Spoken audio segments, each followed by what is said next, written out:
Oh, hey.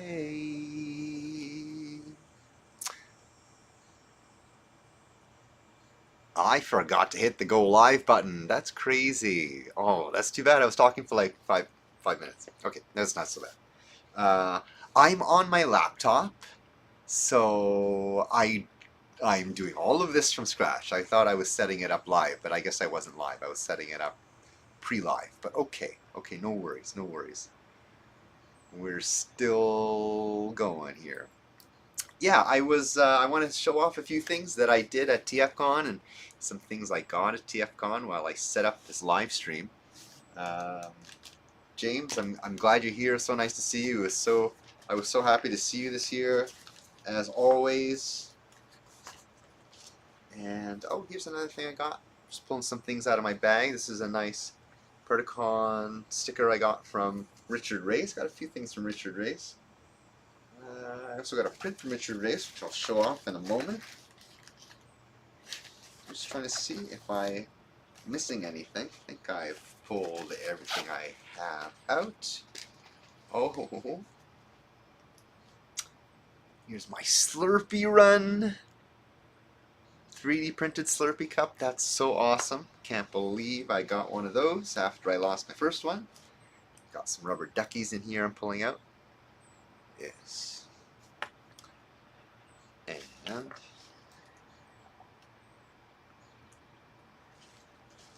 And yesterday I was supposed to get this stuff set up for my live stream. My computer failed me, so I had to buy a new CPU for my workstation.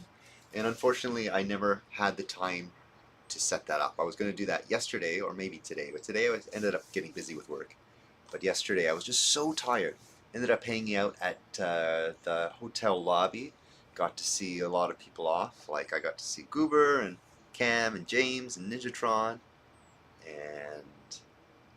and then later we hung out in the lobby with Vangelis and Face Forward and Rosetta and Icon Underground, and oh, Bailey was there, and Emily, who I met this year from Newfoundland. James, hey James, nice to see you. Nice to see you here. Yeah, I had a great time to see you. I brought out Fans Toys Hannibal Cerebros to celebrate the release of Third Fortress Maximus. Right on, yeah, that was exciting. That's exciting. I have to catch up on the whole third-party panel. And yeah, we both missed that. We were both outside, unfortunately. Miscalculated the timing on that one. But fortunately, it's online already, so I was just going to do some more catching up on some of that third-party panel stuff. Yeah, I have quite a few things. Actually, I didn't realize how many cool things I came out of there with. I wasn't so keen on spending too much money this year, but I got a lot of good things that I was really happy about. A lot of artwork, a lot of nostalgia type stuff, and a few gifts, which was so nice. Like Lana DeceptiKitty got a Decepticon badge, which she really needed. That I didn't put a Decepticon badge on her this year, and Michelle from Lost Light gave her one because she said I was awesome. She said Lana and I were awesome, which was really nice of her. And so I remember Michelle from last year because I was having breakfast with Goober after the convention, and Michelle walked up to Goober and said, "Here's a bag of loot because you're awesome." And I thought that was really cool of her that she did that. That was really nice of her.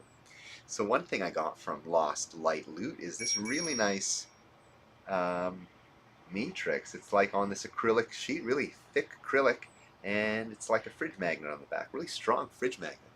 I don't have anywhere to put it here, but yeah, I'm in a new location, a new spot over here. Just temporarily as I'm getting reset up with my studio. So a lot of things I have to fix up, like my microphone, my computer, my workstation, everything. Okay, before I get to the major stuff, let's see.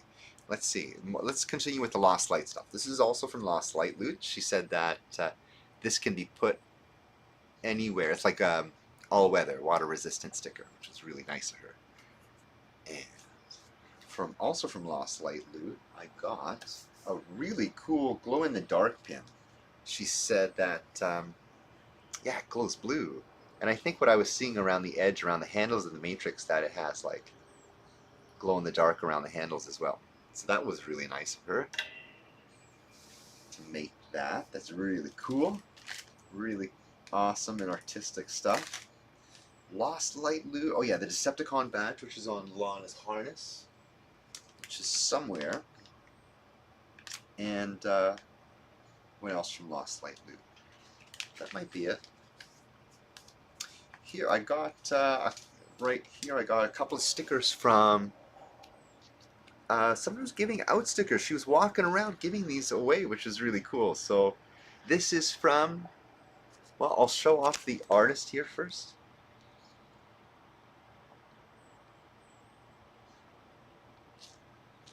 It is RAMQIU, Ramq. Sorry, it's not coming out there. RAMQIU. I'm not sure how to pronounce that. Ramq. So this is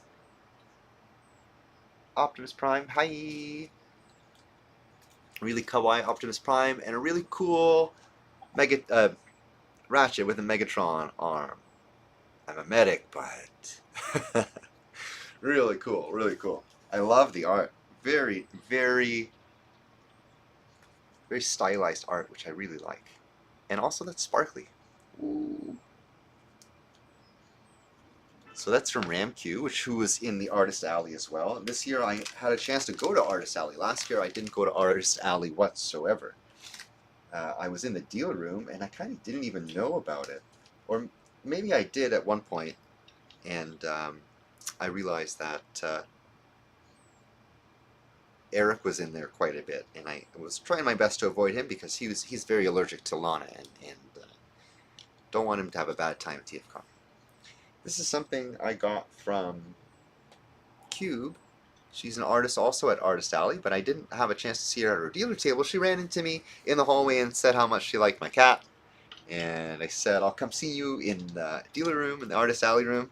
I never had a chance to go see her in there, but I got a chance to catch her on her way out on Monday morning. And it turns out she's relatively local, somewhere in my GTA area. I forget exactly where. But anyways, I could get some more stuff from her at some point. Before I get to those things. Let's see, do I have more stuff from Cube? Oh yeah, from Cube also she gave me some stickers, which are... Okay, maybe they're... Oh, I know where they are.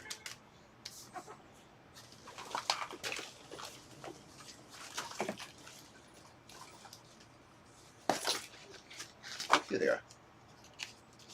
Oh, hey, unknown unpopular user. Hey, good to see you. Good to see you. You're here. I'm so happy you're here. James says, I went to Artist Alley and got pictures of Ken the Eagle Gotchaman and Grendizer. Okay, nice. Awesome, awesome.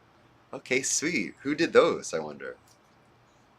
And this also from Cube. I got some cat stickers. And I got the TFCon closing out discount too, so that was awesome. So that's from Cube. I got a bunch of cat stuff from another table in the dealer room. How have I been? I've been, you know what? I can never complain after TFCon. TFCon is the refresh. So as far as I'm concerned, the world is brand new, and everything is awesome. Just like that movie. And oh, I forgot to go back and get the corrected one, but I got a few cat stuff from a dealer table in there. This was really cool because it was a cat backpack with a bunch of Transformer stylized cats in there. I don't know if you could see. There's like a Soundwave cat. There's a Prowl cat. Is there a Prowl cat in there? No, it's a Jazz cat, Bumblebee cat.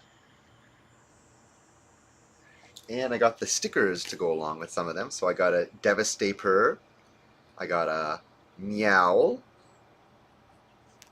I got I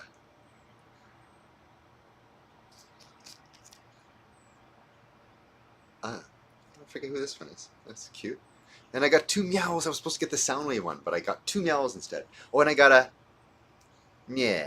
Jazz. 1, 2, 3. Yeah, two Prowls. Two Prowls, a Jazz, and a Devastator. Who is this guy? Would that be Whaley? I don't think that's the one I asked her to put aside for me, but that's okay. That's okay. Where's your business card? Okay, put the business cards aside.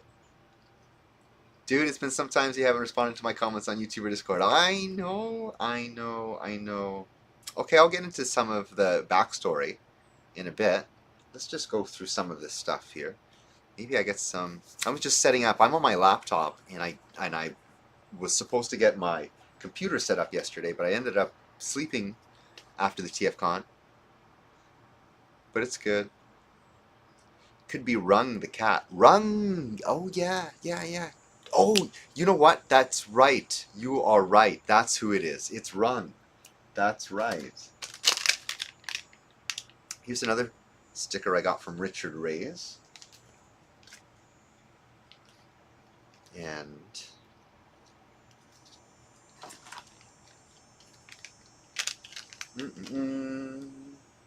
what's next? I'll do the business cards after. Those are stickers.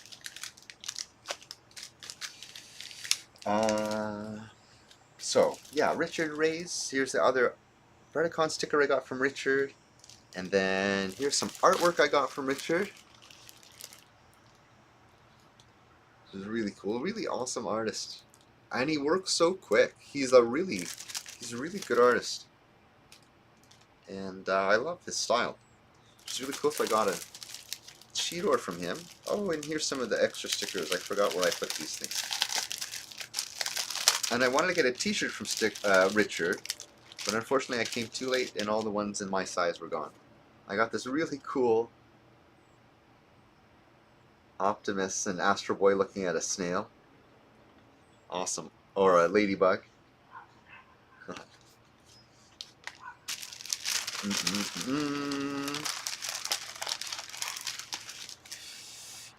Here is, okay, I'll get to these in a little bit. And then Richard Reyes' business card. Okay, I was actually going to go through all the business cards in one go. But before I get to all that, before I get to some of the cool nostalgia stuff I got, let me read some of the comments. I also, the demo of TFNES on the website doesn't work. Oops! Oh no! Oh no! Are you for real? Oh, darn. Okay, I have to check that right now because that is unfortunate. I can't believe that. So let's go to the website, DeceptiKitty.com. Download the TFCon demo now. Okay, let's see here. If I click on it, it downloads.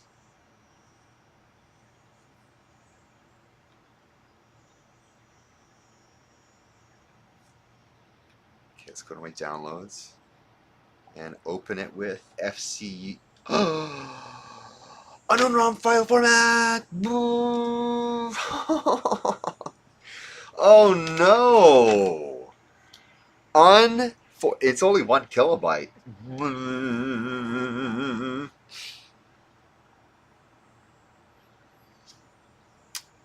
Okay, well, what can I do but compile a new one? VS Code. Darn. I'm so glad you told me that. Oh my goodness, I didn't check. I did everything last minute. Last minute for TFCon. NES games have 8 kilobytes or more. I know, it's like 256 kilobytes or something. I've been trying to Darn.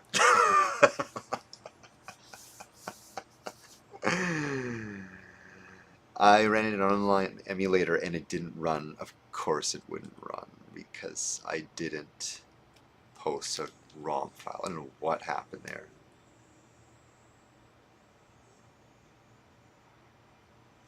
Okay, you know what? You know what's cool? That I'm actually on my working laptop, so maybe I could. I even sent a Gmail message to you. Oh, I've been shut off all weekend, and I'll tell you why. Well, TFCon #1.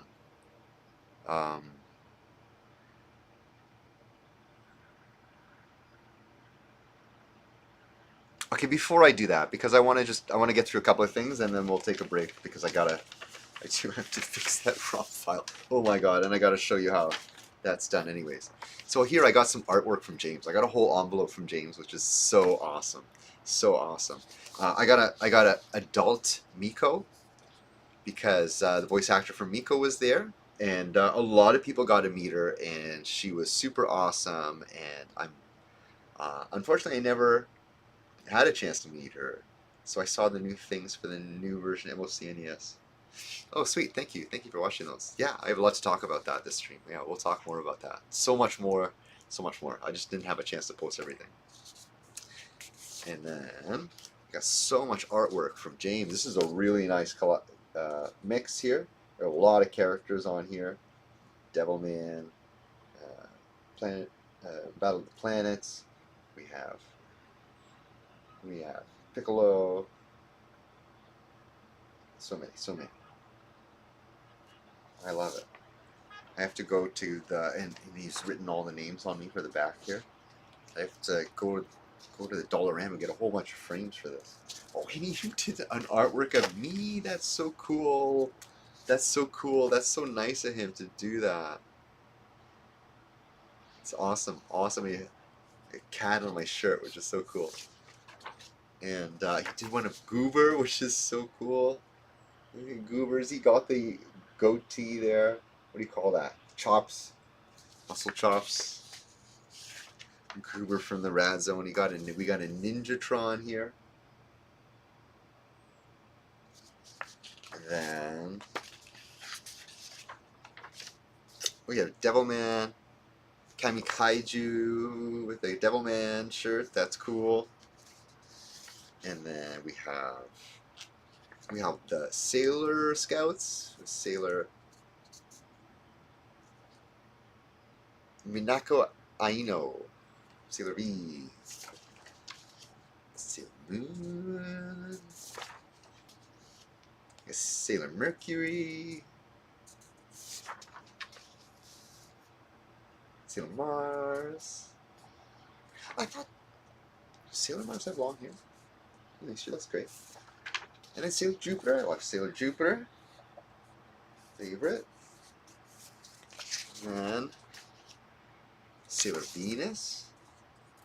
Sun. And then My Shunai. Oh, that's so good. I love that one. I love mine. She's cool. Oh, and I got a blank one. I got a blank. I could do photocopies of this and make my own.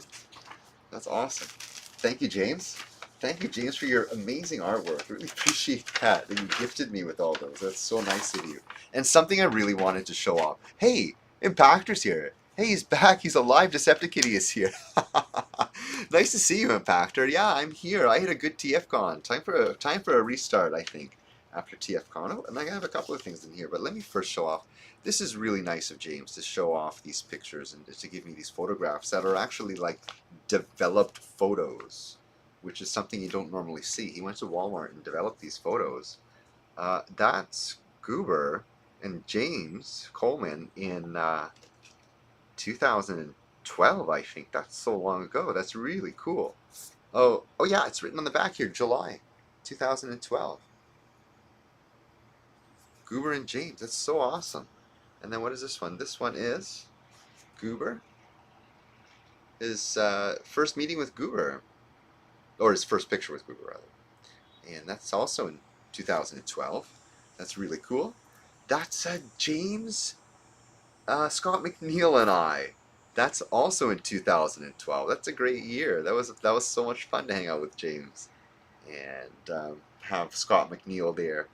And good times, good times. So Scott McNeil comes back sometime soon. And me, James, and Goober hanging out. This is actually a different year. This is 2016. But you know what's really funny? You know what's really funny is I'm wearing that same shirt in both pictures. How does that keep happening? I think that's not the first time that's happened, but that's really cool to see us nearly 10 years ago. Holy, hey, right on, 334 subs. Hey, good stuff, man. I see you're rolling, man. Wow. I actually shouldn't be surprised because your content is actually really quite incredible. Really good stuff, man. So that's from James. That's so awesome. Really awesome. Thank you, James. I'll do the Ninjatron stuff after. Let's set up that game, because oops, I did an oopsie. But at the same time, I can show off a little bit how that process is done, because I'm actually right on my workstation computer. I reached 69 subs. Hey, right on unpopular user. Sweet, sweet, sweet, sweet. Keep on rolling. Keep on doing it. Let's all reach that top tier subscriber number. My most viewed video is now 17,000 views. Wow, that's huge. Right on. Sick. Keep going. Keep doing it, man. Doing awesome. Okay, I want to get a screen share here. I do that. Video capture, window capture. Window capture, is that what I want? Sure. I'm going to share the VS Code. Game.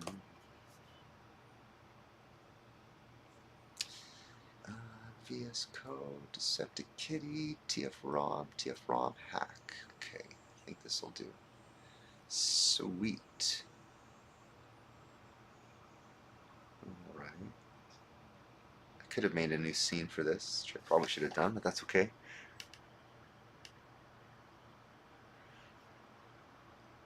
And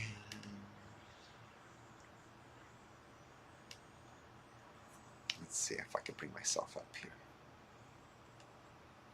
Thanks to Mixer Magnus, he's sending me the 86 Dinobots with the upgrade kits. So he's sending you his upgrade kits. Nice. He always has the good stuff. The good stuff. That's cool. Good stuff, man. As you can do some more movie scenes with the Dinobots. Add slag to some of those scenes that were missing from the movie. Okay, let's see this game here. So you made my new things you haven't revealed in this game. I'm going to talk about some of those things in the future of like which way it's going, and I'll play through the game a little bit, and I'll have an opportunity to talk about what's what and what's going where. So where are we here? I'm going to go to, oh darn, here we go. So this is the main file, and I'm going to just do a compile here. I don't know if you can see this, but I'm going to click Run Build Tasks, and then that is going to do some compiling. And I should have just shared the whole window. You know what I should do? I should just share everything. Share screen, I mean. Share. Video capture, scene, media, image, display capture. Display. Display.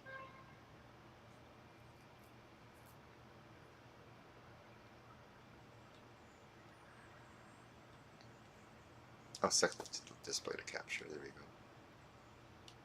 Okay, it's going to look a little wonky for a second here. Okay, so I think it compiled.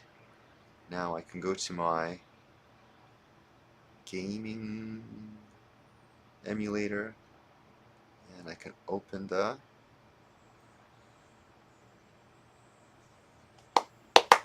okay, it works.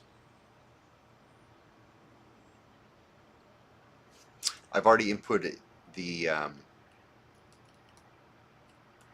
cheat code in the intro. So when you put in the cheat code, you get a different icon here, and it could dance. And there's the reason why it could dance. And I'll talk about that in a minute. I just want to get that compiled real quick. And now I can go back to the chat.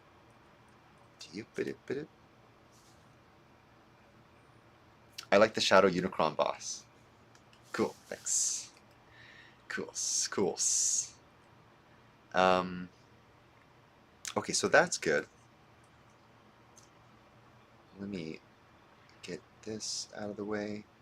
And what I'm going to do real quick, it's a bit too zoomed in. Okay, I see. Yeah, sorry about that. We're going back to it.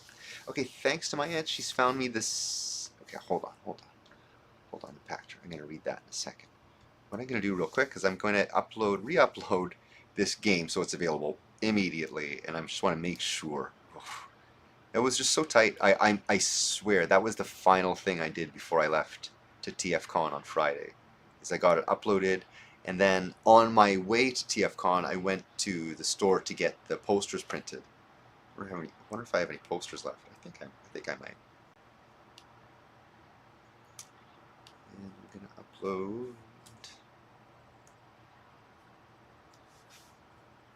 Oops.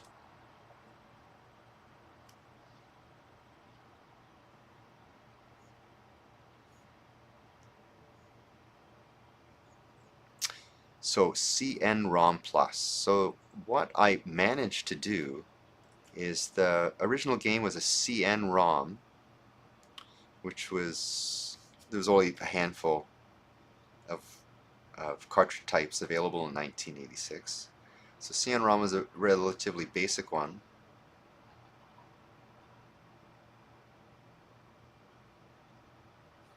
I'm going to copy the name,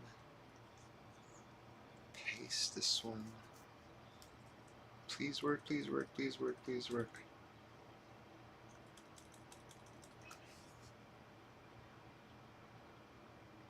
Is it too zoomed in here? Yeah, it's too zoomed in. Okay, let's zoom out.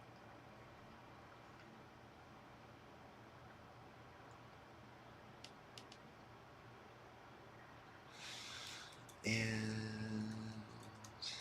let's visit the website. Reload. This is DeceptiKitty.com. And download the demo. It's downloaded. The second one, or bracket 2. Let's go to my downloads. Let's go to Mystery of Convoy. Okay, it works. Okay, great. It's uploaded. Sweet, it's uploaded. Thank you for your patience all weekend long. Okay, I'm sorry about that. Let me fix this stuff here. We'll talk about what's happening this weekend. And thanks to my aunt, she found me the Senator Shockwave in the Orion packs, and the Rat Bat and Megatron 2-packs, and a Kingdom Mirage 2-pack, and found Legacy DevCon. Sweet, Legacy DevCon. And Minerva and Kingdom Red Alert. Sweet, sweet. All right on, right on. Your aunt found you all of that. Wow, that's a nice aunt. Yeah, congrats on your channel, Impactor. Absolutely. James, yeah, James congratulated Impactor. I'll go try it. Thanks, unknown and popular user. Thank you so much. Thank you so much. I'm sorry I didn't check the emails in Discord. Let me roll into that. But what did I get from TFCon? Let me just real quick. Let me real quick just show off what I got from TFCon. No, you guys are here and you want to hear more about the game, right? I think so. So the game has been really coming along. There was a really long gap of where I couldn't really produce the game. I didn't really know what. I didn't really know on what format the game was going to be, because each cartridge ROM, how do you call it? Not ROM, but the mapper of the game is different. So the original Famicom Mystery of Convoy game was a CN ROM, and I really wanted to stay around that framework, because also if I go to a different one, then I have to change the programming, and it's quite a bit different. I wanted to, ultimately, I did want people to experience that game that wasn't able to be experienced in the West, and I wanted to improve on it, and I wanted to add some more story and depth to it. So in the end, I didn't want to take away from that original experience. I wanted people to play this game and still be able to capture everything in the Japanese version. And if I changed too much, I felt it would be too diluted from the original version. I did change a few things around, and I decided to backtrack on a few things, but instead I was able to expand more room and add more things in between. Cutscenes, sub-bosses. Okay, maybe I should just play the game a little bit and talk about it as I go through it, because I think it's more fun that way, because it'll give me good talking points and visual talking points. So I'm going to bring up my game. Can I do that? Is it going to come up here front? FCEU hex? No, that one's not going. That one's not going either. Let's see why. Okay, I know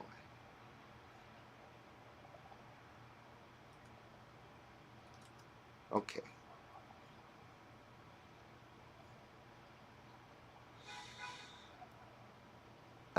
Number one, in the beginning here, we have an ability to put a Konami code in there. I wonder if there's audio coming through, desktop audio. The beginning, there is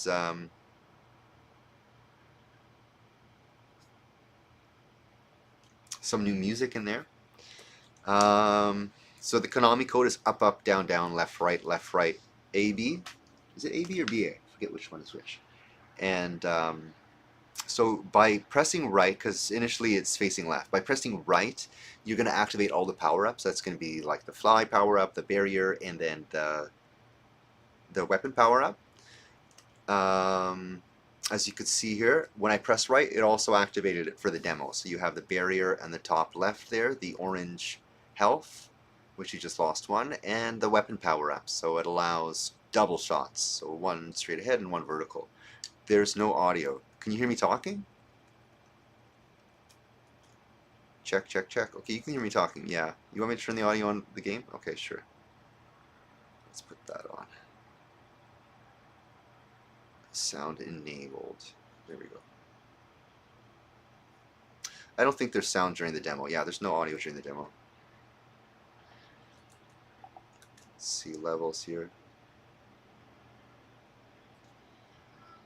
No sound. Do do do do do do do do, and that music. I love that music. Still no sound.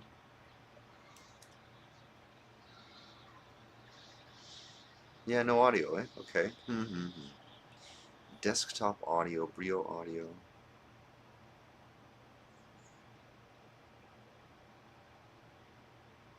I can hear you talking. I can't hear the audio for the game. Okay, thanks. Let's see. Sound latency enabled high. Restore defaults. Okay, close. Restart. Huh, there's no sound coming out. What's the dealio? What's the deal? Oh, there's sound for headphones.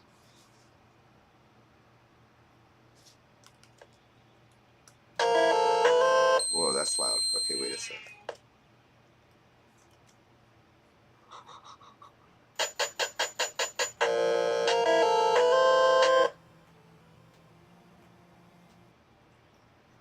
Okay, maybe I can do it a different way. Sound.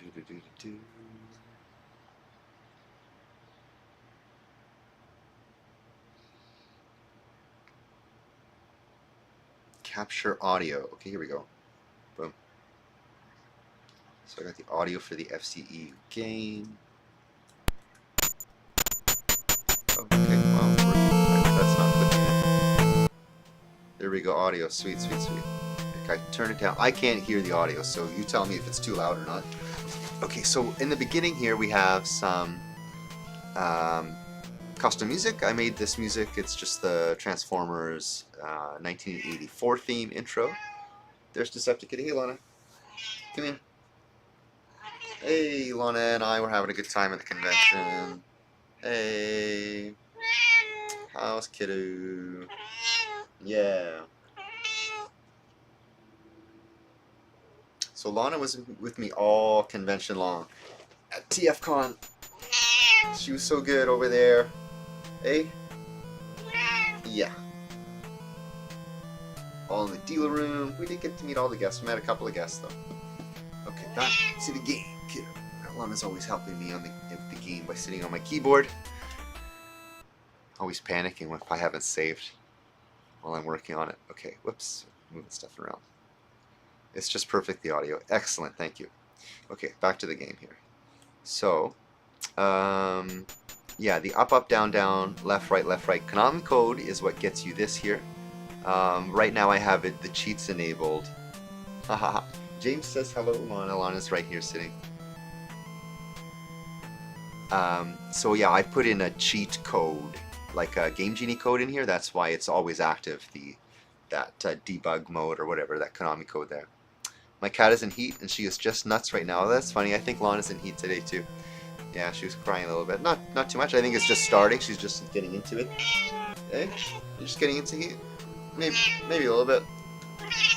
She has, earlier today she's doing that. You know, the Raoul. Hey? Yeah, she was talking about TFCon, which was a lot of fun. Who's a good cat that likes spanking? She loves spanking. Let's see. Can we see this?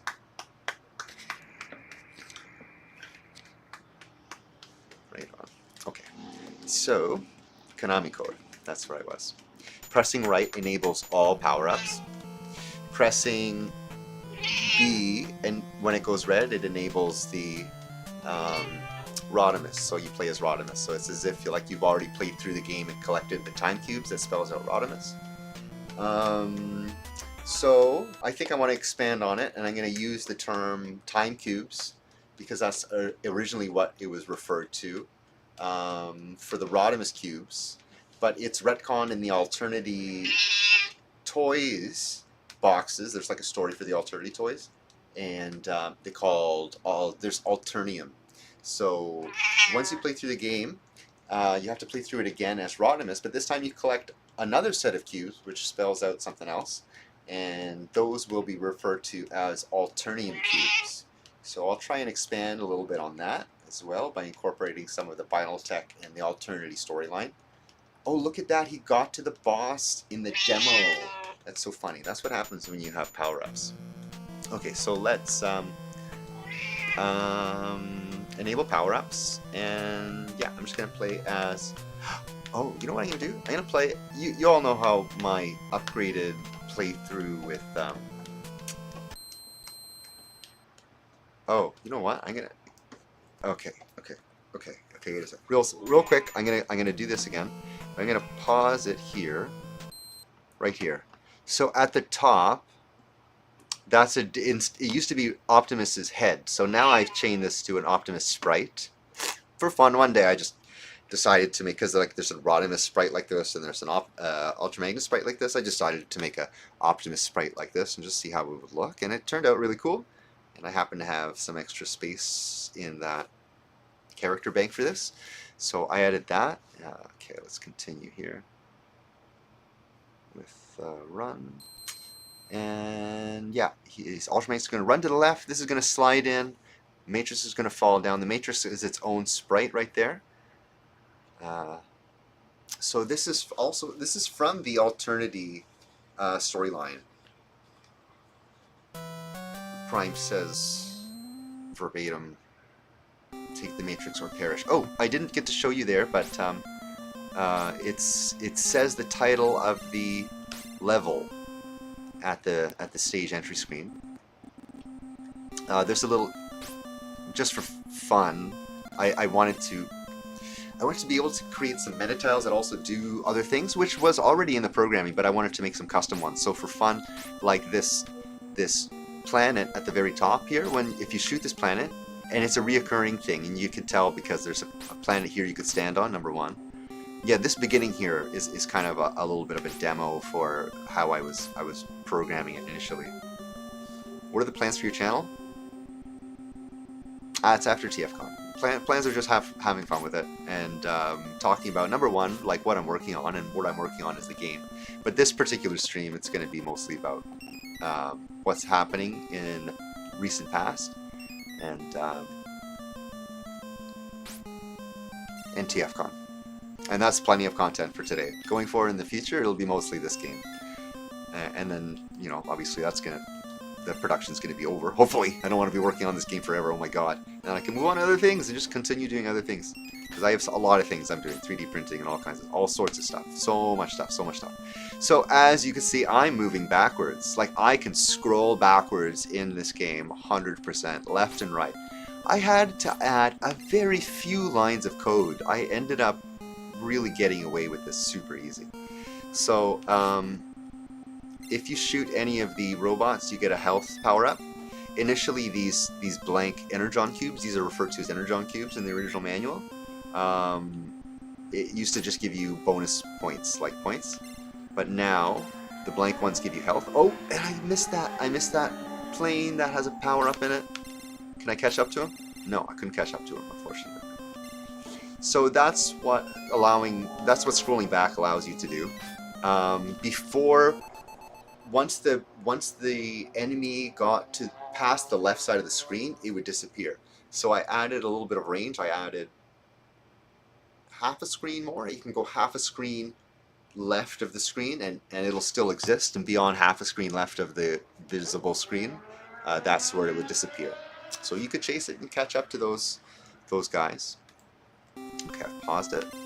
Boom. As you can see, the music is the same. If you press up and shoot, Ultra Magnus shoots his missiles out of his shoulders. You could shoot, I think, 2 at a time. Or maybe I tried to do 2 at a time. No, it's timed. I forget how it's timed. We'll get back to it later. But as you can see, this section here, this 8 tiles wide here, this area is the same repeated from the beginning, because that's how it works. It's 8 tiles wide. Oh yeah, those crack enemies always give you a barrier power-up. Hey gang. Hey Ninjatron. Hey, good to see you, man. Good to see you at the con. I was so happy to see you, man. I got some of your stuff I got to show off. I'm glad you're here before I got to that. And again, so like earlier, there's that power-up, and you can stand on that one planet. That was for demo purposes, for programming, and just quickly understanding things by having it at the front of the stage. I think this is our letter. Yes, it is. This is our first time cube, the R. Over here, okay, I'm going to save the ROM, save state, and I'm going to come back to this in a sec because I might die here. Like, what the heck was this prime head here for? This was here in the original, so I wanted to put it back. It's still here, not taking it out. Can, but I actually did something with it. So if you get the fly power up, oh darn, I didn't get the fly power up because I kept crashing into those enemies. Okay, so what I'll do, pause the game, and I'll show you the whole thing here. There we go. So I'm going to show you what I do here. So I go to the hex editor, and like this, I'm able to edit some of the live ROM stuff. Live RAM data. So I know where the power-up one is here. It's hex 53. If I go D0, or no, sorry, E0, that gives me all 3 of the power-ups. Oh, and this one is how many hits taken. So I'm going to go that to 0, and because you can see my health bar went up because I've now taken it down from 4 hits. I've taken 4 hits to 0 hits for the barrier. Okay, let's unpause, and now I can fly. And I'm going to go up here. Before I go up, I'm going to put this back. There we go. Yeah, if I fly up to the top of the screen, I get this side room. I didn't know where I wanted to do... Whoa, I didn't know where I wanted to... Shit. Yeah, this guy's hard. That's why I save state here. I didn't know where I wanted to put the sub-boss. This essentially was a sub-boss I wanted to create so that... Oh yeah, and it's going to time out because it's a side room. Oh, I died. Yeah, when you die from a side room, you come back from the same place anyways. And I don't know why it's glitching here, but the background changes. Yeah, I don't know why that happened. So let's load the state. Can I fly back up? No, I have to put the power up back to E0. So yeah, like I was saying, I wanted to make a a new sub-boss, Mega Man type sub-boss, and I wanted to do something simple, so I made a shadow fight. You know, you're fighting an evil Ultra Magnus. So let me destroy him quick, because here's the trick. So when you shoot him, he jumps. So I programmed to jump, and if you have a double shot, right, he flies right into the jump. So there we go. He's done. And if you manage to kill him, you're transported immediately. Oh yeah, anytime you defeat a sub-boss or boss, there's a cutscene.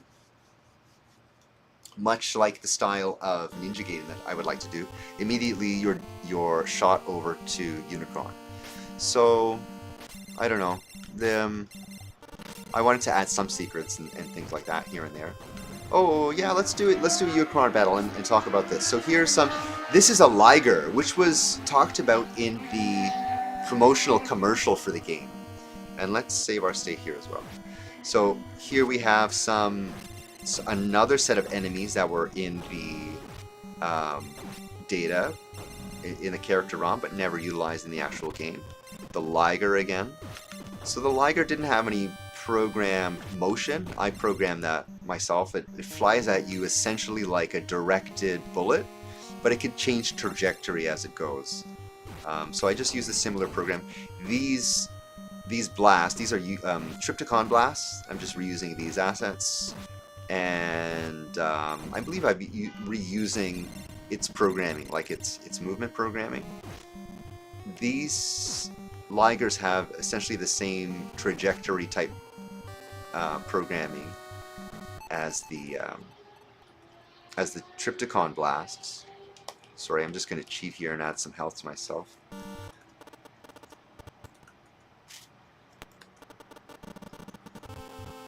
And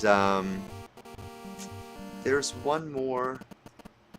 This one, that's perfect timing. So this is the other thing that Unicron does, is he shoots these bullets, and depending on your distance, he shoots it fast or slow.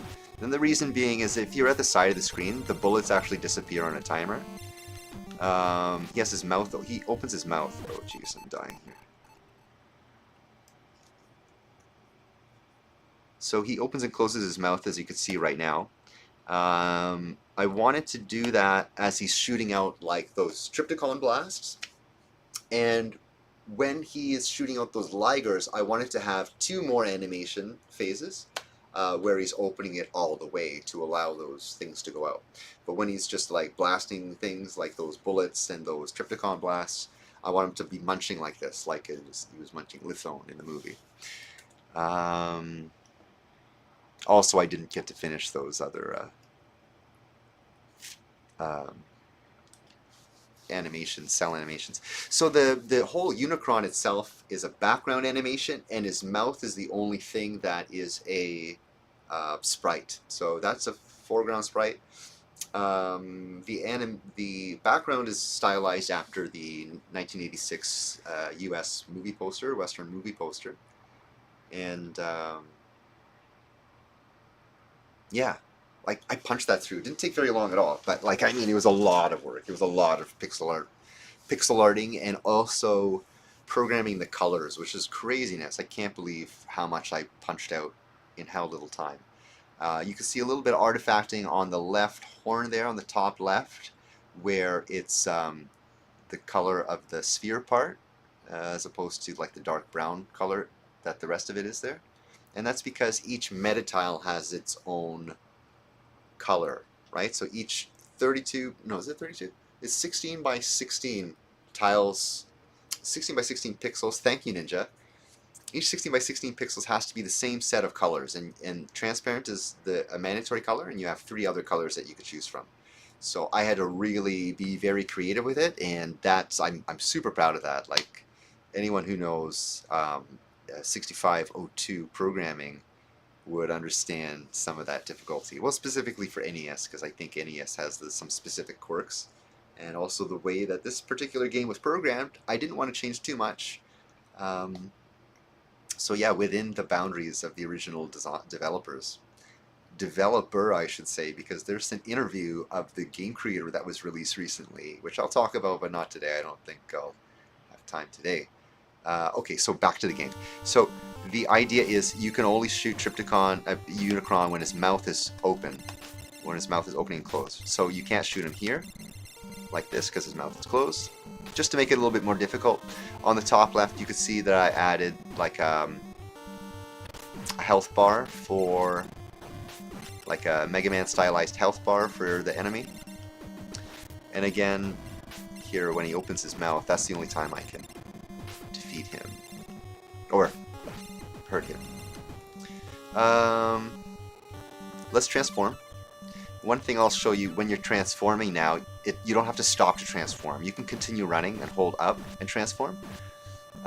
It's not an inconvenience, except for the times... Actually, no, because when you press up and shoot, that's the missile, right? So, let's transform and destroy him real quick. If we can, no, we're done. Oh, I changed that explosion animation. Oh, that was fun to animate that, color changing as he's entering there. Oh, I'm done for.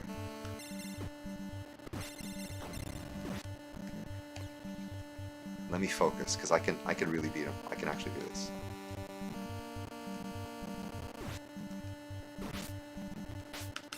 I don't think I can hurt him when he's shooting these. Yeah, no. He's not vulnerable because he's not opening his mouth. He can shoot these without opening his mouth. Oh, no Liger. Oh, no Liger. And then the third Liger. Okay. I'm going to cheat here real quick. Then we're going to win this. Oh, come on. Let's get to the...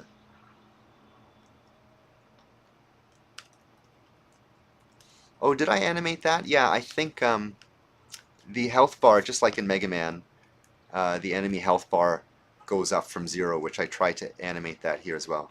So what happens is the Ligar follows you up until a certain time, then he'll just go straight. So if I go all the way to the left, oh, I didn't get a chance because that platform blocked me.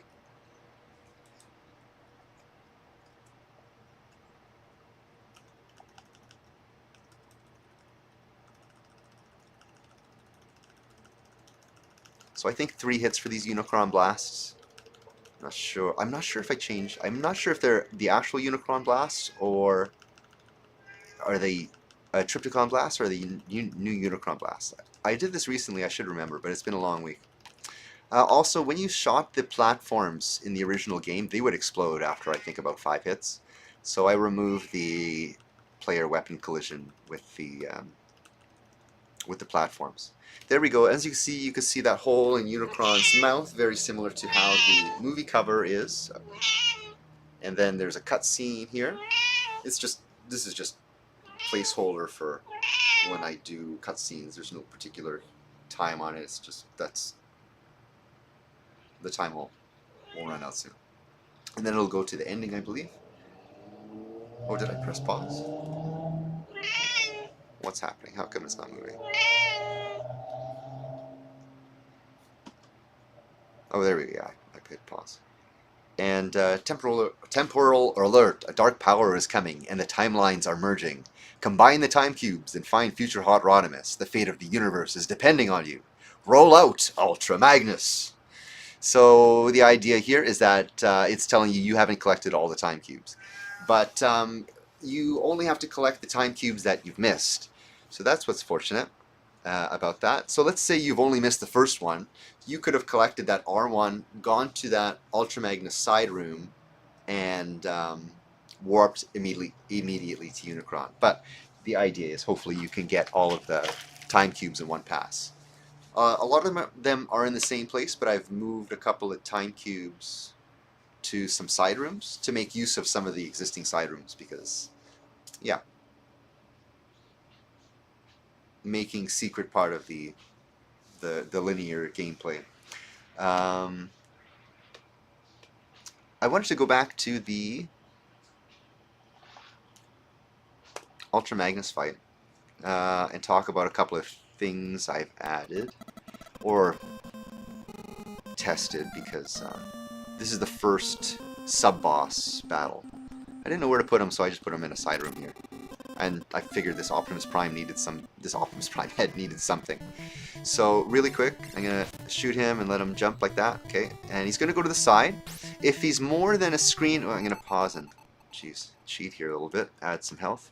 If I let him go a screen and a half away from me, he will transform and rush towards me at, I think, 150 times speed. So if I, wait, unpause.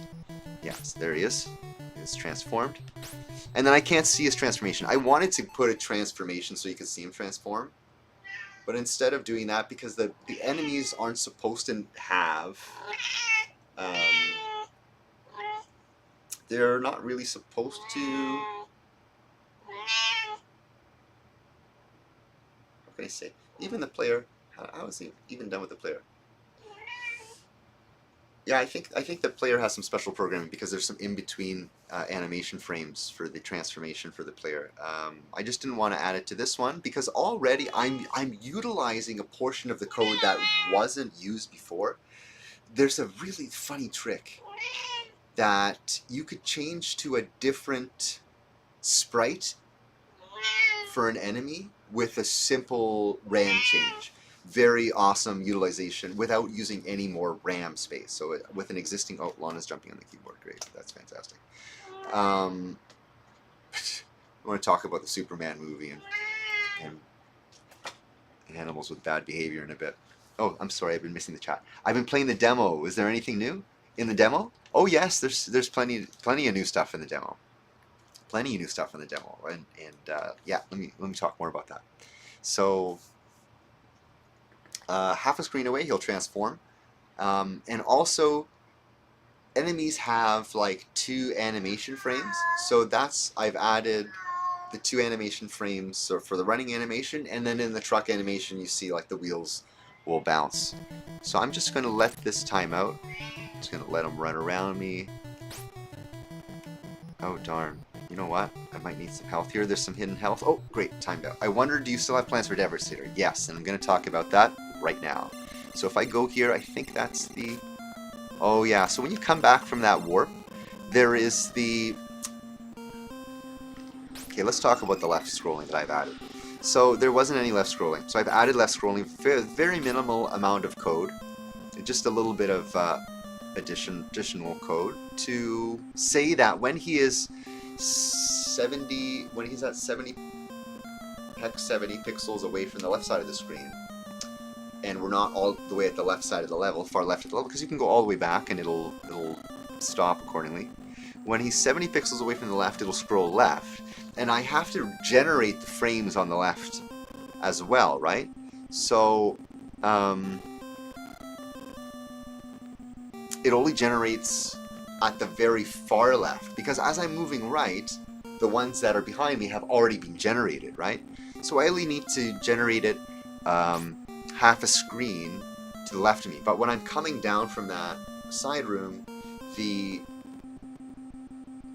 portion to the left of the visible screen is what's coming after in the next screen, right? Because when the level is getting ready, it loads the first 2 screens. So when you're coming back from that side room, it has the second screen put on the left side, right? Because that's how the NES maps around. There's a name table with 2 screens worth, and in order to scroll to the right, you have to like loop around those 2 screens. That's just how it works. Okay, we're all the way at the left side of the level. Let's use our super flying ability and get some power-ups here. And health. So what's going to happen? Oh, where's the health? Let's get some health from this guy. And darn. Let's get a barrier from this guy. Oh, let's get a barrier from this guy. Oh, that was a good... Right on time. Oh, and there is a health, I think, in the Optimus Prime head.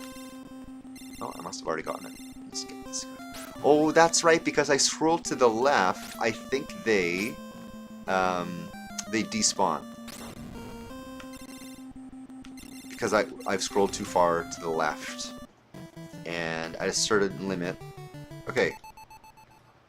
We have Devil Star still, right? What the heck is this guy doing here? Aren't you going to turn this into Devastator? Well, my plans are here. So the Constructicons are all about building stuff, right? And I wanted Devil Star to be like a space station or a small planet station that the Constructicons have built.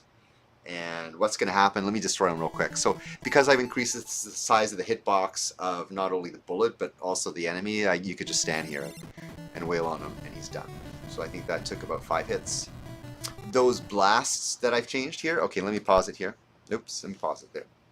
Those blasts that I've added is from Blaster Master, and I wanted to add the larger explosion, but that's so much room in the graphics data and the way the CN-ROM functions.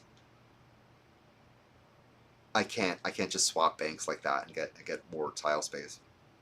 I could have done that. I changed to some ROMs. I tried the MMC1 mapper. I tried MMC3 mapper. I tried MMC5 mapper. I tried the GNROM mapper. I tried a couple of other mappers, maybe one more mapper other than that, and I ended up going back and augmenting this mapper.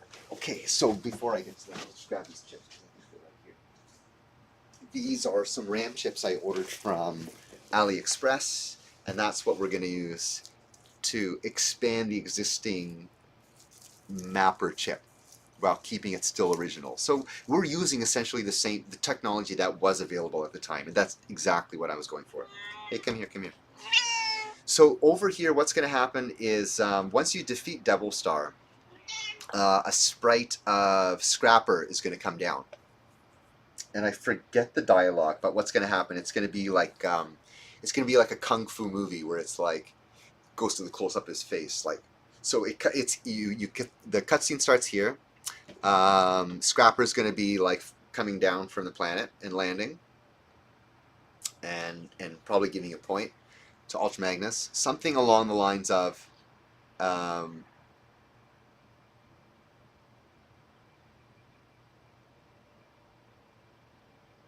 you're not from this world. Is that right? Okay, anyways, maybe I'll correct myself in a bit. So cool. Okay, sweet. And then, so they fight.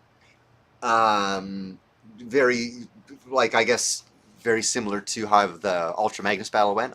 That's the only, like, side boss, Mega Man style boss character I've made so far. I don't know if I want to add more stylization to it, like make it look a little bit different than the Ultra Magnus sprite. Like, because it's a little bit, like, I could add a little bit more detail. Maybe I can make it a little bit more chibi, which is cool. I do have a Soundwave sprite. Maybe I'll show off the Soundwave sprite with me. Okay, one sec. Lana wants some water. Hold on, I gotta pause here for a minute.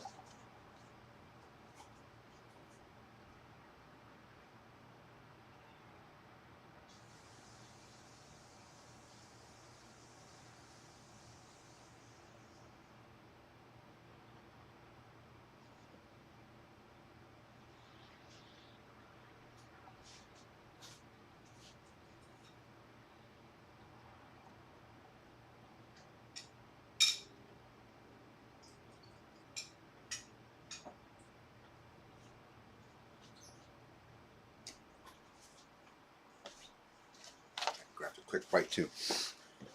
Okay, so where was I? So in the battle's going to be with Scrapper. Yeah, that's it. I think that's pretty much it. Battle ends, and then it's going to have another quick cutscene with Scrapper. Darn, I forget what I was going to be. The dialogue, man, it was so like Kung Fu movie style. Anyways, Impactor asks, I have a question, DeceptiKitty. Would you like to eventually come back on streams with Children of Primus? We'll talk about that in a bit. I saw Children of Primus. They were at the TFCon. They had a booth there as well. But they had the spot they had initially before. It wasn't a bad spot necessarily. Okay, Scrapper comes down here. Let's go back to it. And then we have level 2. So what's interesting about the original game is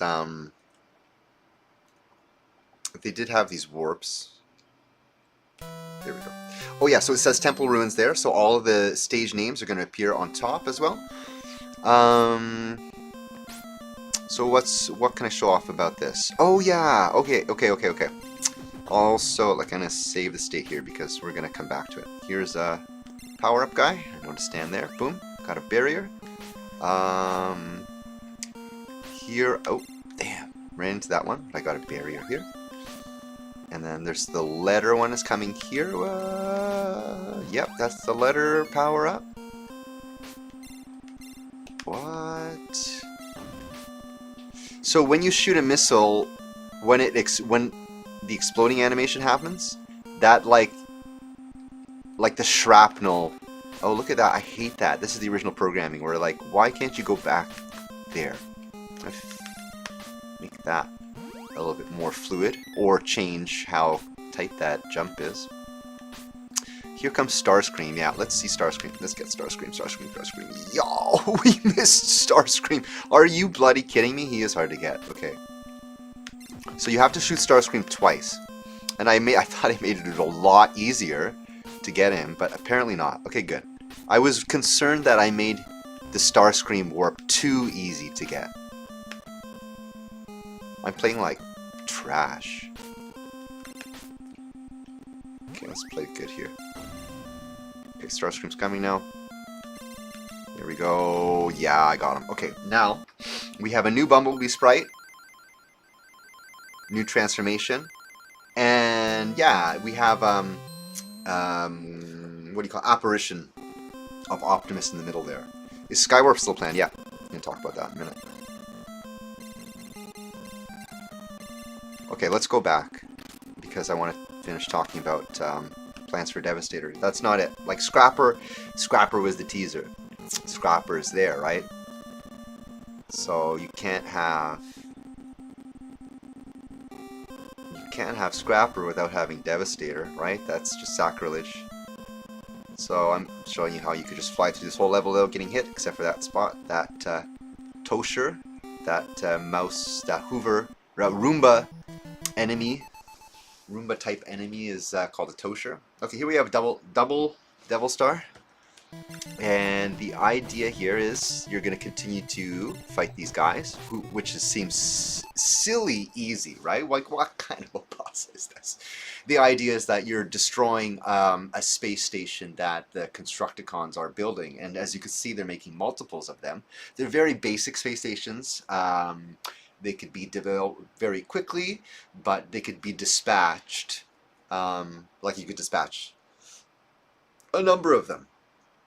And they were able to develop this technology with the, now this is, I forget the name of it now, this is the form of energy that the Decepticons get from going to that planet in this game. Like in the original manual of the game, the Decepticons get some energy, I forget the name of it, from these insect type enemies. So initially in the manga, there's a manga with, oh no, before I start tangenting. Okay, what's going to happen? You're defeating this double Devil Star, and then we fight Devastator. Now, I'm thinking about a few ways how to do it, because if I have the whole Devastator as sprites, I have a limit of having 8 sprites per line. So let's see if anything is clipping here. Nothing seems to be clipping, but if anything goes up to the top where like the points and health bar is, you'll see there's missing some sprites. And there's no programming in here to like cycle that. Like in Mega Man, for example, if you have too many sprites on a line, they'll flicker. I think also Super Mario Bros. 3 is a similar thing, but it doesn't happen so often. But this game doesn't have that flicker thing. It doesn't cycle through the tiles. It'll only do the first 8 tiles. I prefer it like that. I don't like the flickering thing. I would rather see blank tiles to the right and have everything solid. Flickering is undesired, in my opinion. Okay, yeah, so Devastator, it could be half a background, like half of it could be a background. It could be a moving background too. Like I could have a background that is somewhat animated. The problem with animating a background is either everything has to move with the background, like like Unicron or the other bosses like Megatron. That's the background scrolling up and down. Or I have the whole background move 8 tiles at a time. So that's like a fast motion. That's like a really fast motion. Maybe he moves fast every once in a while, like every attack he does, like a quick movement or something like that. You could do a Mega Man 3 Gamma-like fight. Gamma-like fight. Mega Man 3 Gamma. Oh, Gamma. Yeah, yeah, essentially. Essentially like that. I had a dream. I was thinking about it so hard that I had a dream. And I'm still visualizing that dream. And like, of course, when I woke up, I'm like, Eureka! That's the solution. That's how I'm going to do it. And I remember visually how that is. Not sure how that's actually going to work, but maybe I could do it with a moving, kind of chibi, but bulky Devastator. We'll see when we get there. So here at the end, and then you fight Devastator. No, what is it? You talk to Scrapper again. That's what it is. You talk to Scrapper again, and Scrapper comes down and he calls the Constructicons. Devastator comes in. You defeat Devastator, and then after defeating Devastator, Mixmaster, the view is going to expand of the frame with Scrapper to show that Mixmaster is also there. I'm just to reuse assets so I don't have to create a whole new thing. So I expanded a little bit to have Scrapper and Mixmaster there, and because Mixmaster is a little bit of a more scientific, at least chemistry oriented, but more scientific than the rest of the Constructicons, he notices that the Now I hope I wrote this term down, because he notices the ionic, the different ions in his cybertonium, and he realizes that this type of cybertonium doesn't exist in our universe. So he realizes that Ultra Magnus is from a different timeline. Oh no. Oh no. Oh no. I just picked a tick off of me. Oh, that's so gross. That is really gross. Ah!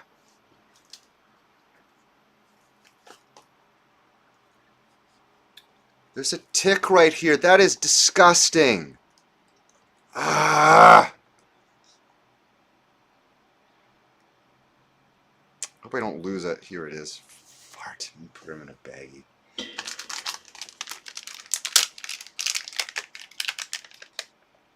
Ah! Thought I felt something. Well, that's what it's like living in Canada. I'm okay. I'm okay. It wasn't on me that long, fortunately. Okay, let me show you what's happening here. Oh my god, I can't believe this. That's what I found on me right now. Let's talk about this, because this is a serious matter. So, ticks carry all kinds of diseases. If they're on you long enough, higher chance of you getting that disease is going to happen. My lost light loot bag. So on the top here, let's come on, focus. Ah, it's itchy, or he bit me. Darn it, he was right in there. Yeah, he had his teeth sunk in me. I want to show you his markings, because fortunately this one doesn't have Lyme disease. He has other diseases, but... And I know this might be a little bit of cringe. Ah, there's like a bump where he bit me. What the hell is that bump? Better not be his jaw. You know what it is? It is too. Oh darn it, it was jawing me. Gross.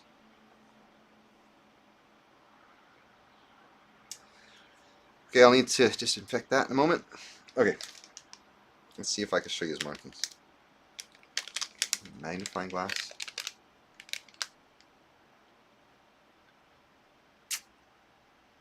I have a microscope. Does it help out?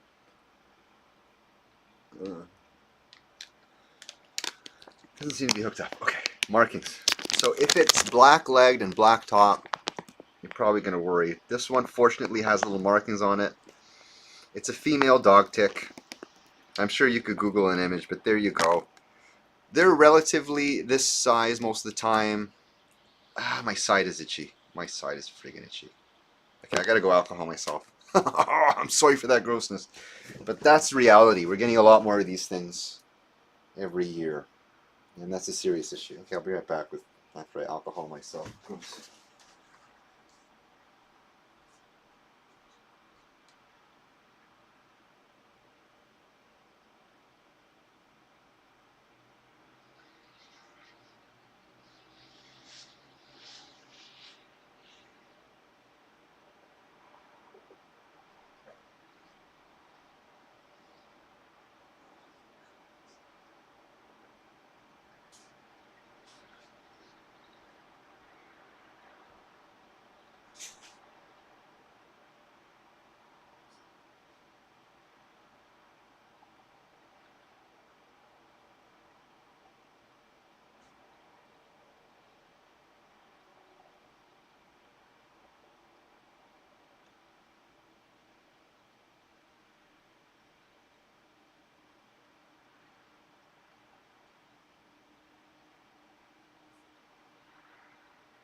Okay. Wow, that was super cringe. Sorry, everyone.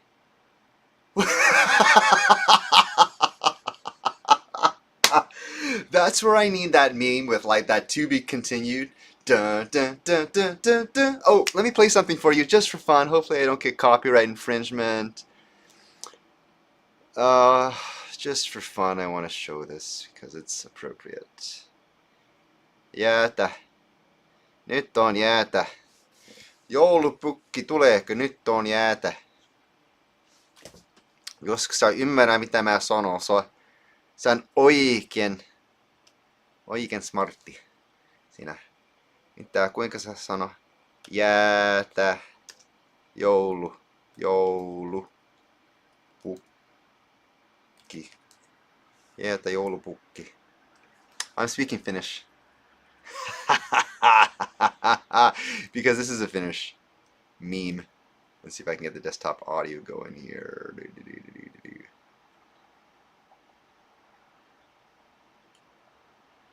Here we go. I think this will work. Speakers, desktop.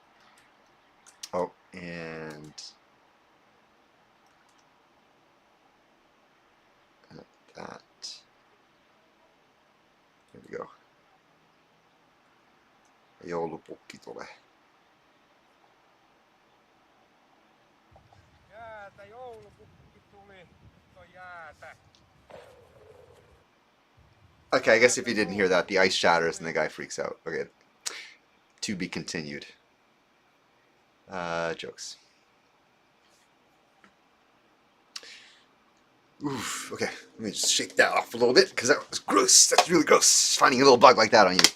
You okay? Micah got attacked by Insecticons. I know! Speaking of Insecticons, I found something really cool in the game, and I also already posted this on TFWiki. So let's just go to TFWiki. And hold on one sec. I'll just pull it up first. TFWiki, Mystery of Convoy. So I have found some secret sprites, well, sprites that were unused in the game. So I had an image before, and I utilized some of the stuff here in the TFWiki. So this is the original image, and I kept adding the things that I found.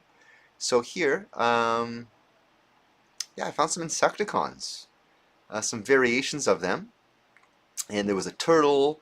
There were some things that look like a matrix. Now, okay, let me be honest here because I didn't fully explain how I assembled these things. Some of these are actually pretty interpretive. Like the legs, obviously, the legs are repeated, right? So there wasn't actually any program to define how those Insecticons were supposed to look. For example, like all of the ones in the top left, the unused sprites that I posted earlier, they were all defined on how they should look, right? It was already in the programming. Like, for example, the top middle Liger, which I ended up using, but a different color scheme, was already in the programming. Actually, the color of Liger wasn't in the color scheme.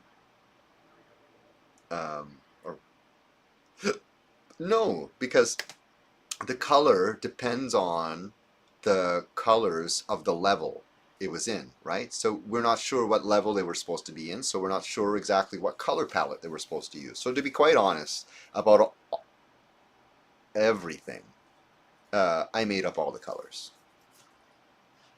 The matrix, the middle one and the top one, it's just one 8x8, and I realize if I duplicate it here and I duplicate it here and I mirror them all, it looks like the shape it makes is kind of like a matrix, and it seems like there was a few tries at this and none of them were used. The size of the matrix also were tiles that were flipped and duplicated.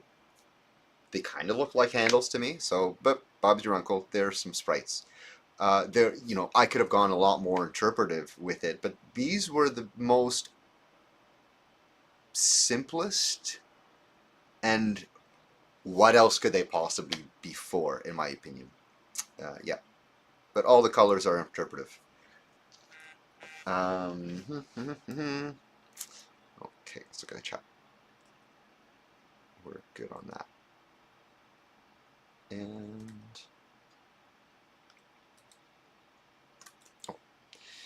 so let's go back to the game and try and remember where I left off.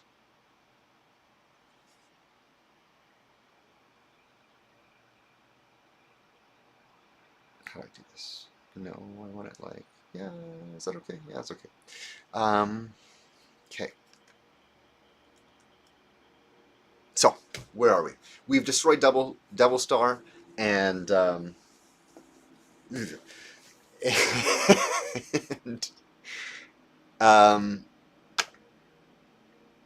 Scrapper's like damaged in battle, and we're talking to him after in a cutscene, and Mixmaster realizes that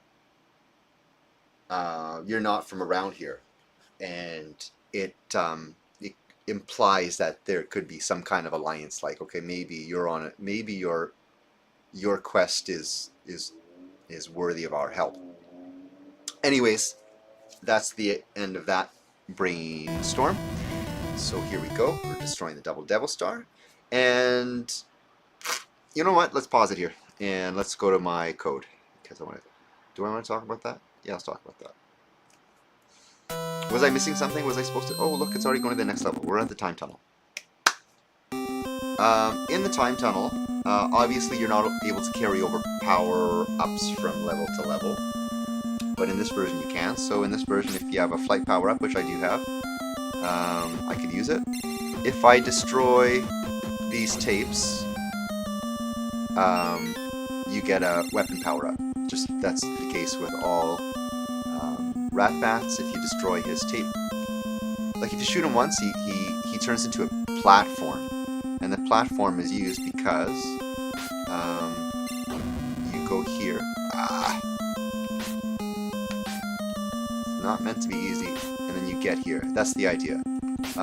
There is a power-up here, I think, on the side of one of them. I believe, yeah, there's the power-up there. So if I need a health power-up, it's there. But on a different level, because the vertical levels are repeated screens vertically, it's just the same thing duplicated above itself. When you shoot this one above here, I think this is where the siren is. Keep missing it. Holy cow, come on. I'm supposed to be good at this game.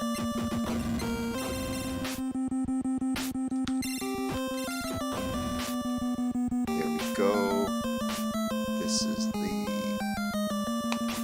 There we go, side room. And this is where you find the U. Yeah, that's right. So I put one of the time cubes in the side room here. If you destroy this Guardian, you get this Megatron poster. As I'm running, you could see the health bar is flashing. The reason why the health bar is flashing because I have a limit of how many sprites on a screen can be at a time. Hey, is the Shadow Magnus in the TFCon demo? Yes, it is. Yes, it is. Everything you're seeing, this is the TFCon demo. This is as far as a production version has gone. So everything that I was able to complete is in that TFCon demo. So everything you're seeing here, this is the TFCon demo. And then...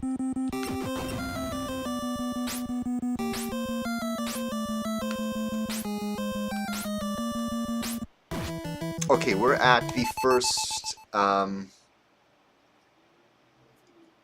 Decepticon mark. So Decepticon marks are still gonna be there. You're still gonna fight the mark, but after each mark, you're gonna battle with the associated Seeker. So I think the first one's purple, the second one is red, and the third one is blue. Do you have to fly to find it?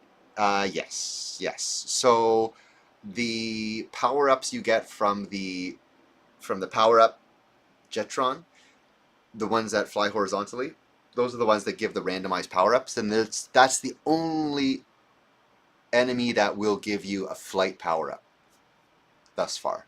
I don't think any other enemy gives you a flight power-up. I think that's the only enemy that gives you a flight power-up, and it's randomized.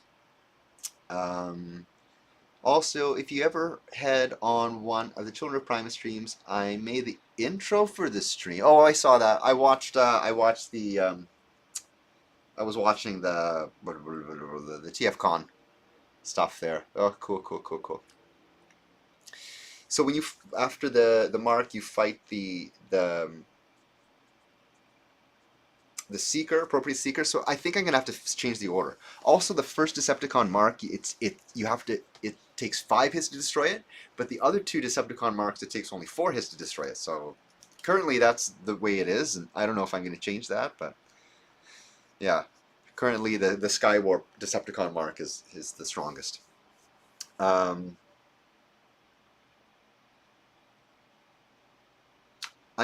have this tick here, and every time I look down, I see him crawling around. So I'm gonna flip it around so I don't see him next time. Yeah, I had some thoughts about the battle with the Jetron. I don't have any pixel art for it yet. I think I may have started, but I didn't get very far.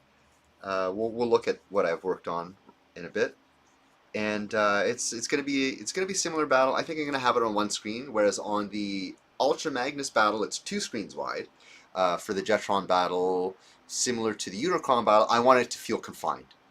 The battle with Ultra Magnus, it's loose, right? You could run away from him. There's space to move. You have space to breathe. Although he's very quick, you could run away. There's that opportunity. And with the Jetrons, I want you to feel a little bit more claustrophobic. And there's going to be a transformation and a fly off screen type of thing. That's going to be one of the attacks. Beautiful Decepticon symbol. Yeah. That's the original Decepticon symbol design. This goes as far back as the promotional video content.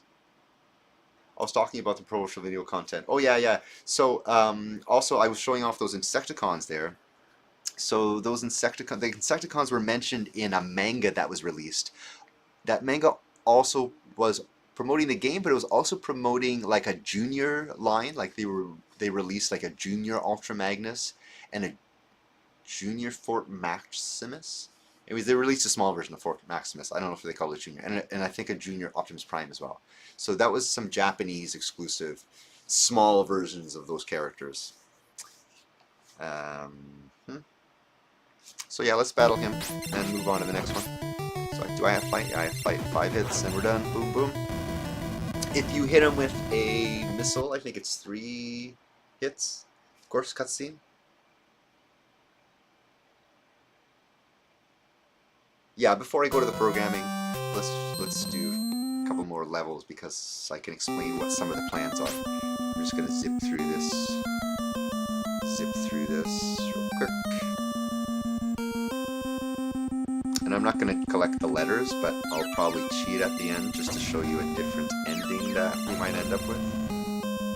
So here is a power-up, here is that letter.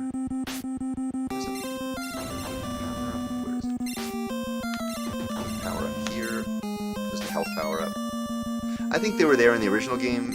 I don't think I've added those. Darn, I hit that power up one. There's another one here, I think. No. They're gonna get me. Okay, am I gonna have to cheat now? I'm gonna get hit. Yeah. Still gonna get hit.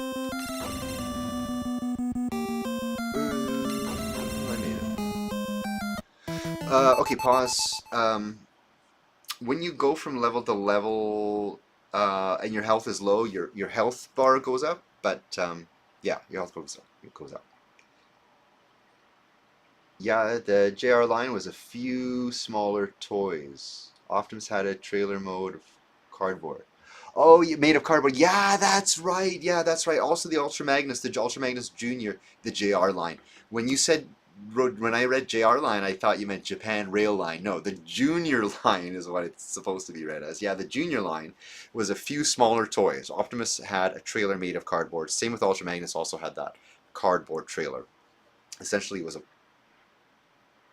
a white Optimus? Yeah, I think it was. Yo, I missed you already. Hey, Kami Kaiju. Hey, I missed you too. Hey, it was so much fun hanging with you. Yeah, nice to see you here. Thanks for joining. We're at the Decepticon boat. So in the Japanese manual, I think it's described as Decepticon boat, or it's described as boat somewhere. Anyway, so as you can see, it just shoots in random directions, which I think it's a little bit silly, but we'll keep that in there. The idea after you destroy the Decepticon boat, I didn't know what sub-boss I wanted to associate with the Decepticon boat. Did I want it to incorporate Shockwave? I was really feeling Shockwave on this one, but I decided to go with the Party Polgo. Hey Goober, hey, thanks for joining, Goober. Right on, Goober, Kami, Ninja, you're all here. Awesome. That's the Nemesis. Yes, that's the Nemesis. Yeah, the Nemesis. Or is it which one is which? The Galvatron's one is the Revenge, is it? Holy G, is you out of the Nemesis? No, dude, this was already here. You just haven't gotten this far in the game. I know it's a hard game, Goober. You're forgiven. Sup, ninja, says Cammy. Greetings. So yeah, no, Cooper, this was already in the game. Okay, and here is going to be Soundwave. So let me show you some artwork I did for Soundwave. Give me one sec while I pull this up. So I'm using this program, YYCHR, to do most of my animation. Oh, and I'll show you some of like how I did it. Really difficult stuff because it's just like freehand. I'm just really freehanding this. Okay, I'm gonna open. I think I could just open the ROM. Right? Yeah. Okay, great. So let's see. This is the Azak, which is essentially like Soundwave. Can you see what I'm doing?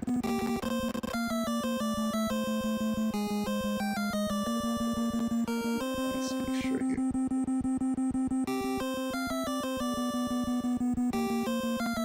Yeah, I think you can see what I'm doing. Okay, that's the Azak, and then let's go to the next page. That's some background data. As you can see, it's pretty full. I don't have much room to work with this one. This is one that I have plenty of room to work with. Could add quite a few enemies in this one. Where are we? Yeah, we're about at the end here. Nothing special. I just removed things that were unused and moved things around. So A, it looks neat, and B, it could be reused from character ROM bank to character ROM bank. Where's Ninja? Where are you, Ninja? In the shadows. Ninja's always in the shadows. Yeah, really nothing to see here. Let's get to what I was working on, because this is all just actual in-game stuff. Nothing to see here. I removed any unused content. Here is some of that pixel art I did for the intro scene, and as you can see, all of these tiles, like, that's all I get for the background. So when I show you the Unicron, you'll understand what a marvel of Tetris I had to do. So as you can see, this is all of the tiles I have to use per screen, per 2 screens. I have 2 screens, and I have to make it with this number of tiles. So when it comes up for that that cutscene with Ultra Magnus and Optimus, it's kind of small. It's like a quarter size of the screen. That's because I only have the quarter number of pixels to draw that with. Very interesting, but it's fun. Oh yeah, so here is some stuff that I was working on and found, for example. So when I found like the Insecticons, I would place them here and try to orient them in different ways. This is another Blaster Master explosion that I wanted to use. It's actually, when you die in Blaster Master, it goes from this small one to this big one and back to the small one in a very cool stylized way, which I wanted to redo, but I don't. As you can see, that takes up a lot of tiles. I don't have the space on each character ROM bank to be able to reuse that consistently. It'd have to be a special situation, and I didn't have room on the Unicron battle stage. So these are some spare banks that I'm just using in the meantime before I use them up. I also added some numbers here just to see if I could have like a points, like let's see if you kill someone, the points appear above them. I was just playing around. I don't think I'll do that. Here are some Optimus Prime sprites. So here is Optimus Prime in his truck mode. Here is the Optimus Prime sprite at the intro where the brainwaves are coming out. That's the sprite I was working on. Here is an updated Ultra Magnus sprite for the game intro scenes. And here's the original up here. So I wasn't sure if I wanted to go and change them all. And I wasn't sure if maybe I wanted to change them. Let's say you completed the game, or I don't know, you unlock something, and then the sprites change. I haven't found a purpose for that, but I did want to make something a little bit more animated, a little bit more chibi, because I feel like if I could do things more chibi, I can get a little bit more detail out of it, or I can... like I guess chibi reduces the amount of detail necessary to get the same effect, and I don't mind going a little bit chibi on the characters, but I would like it to be consistent. I don't want to have some things chibi, too chibi, and some things too pixelated but realistic. And the bottom here, that's an enemy from Blaster Master that I was considering on using, but as you can see, the wheel has 4 frames of animation, and the enemies in this game only have 2 frames of animation, so it's going to take a little bit of additional programming if I want to add that. Over here is a whole bunch of cat animation frames, and it looks really cool and really smooth, so this may be my Ravage, although it's a little big. I may just work with it, may just go with that.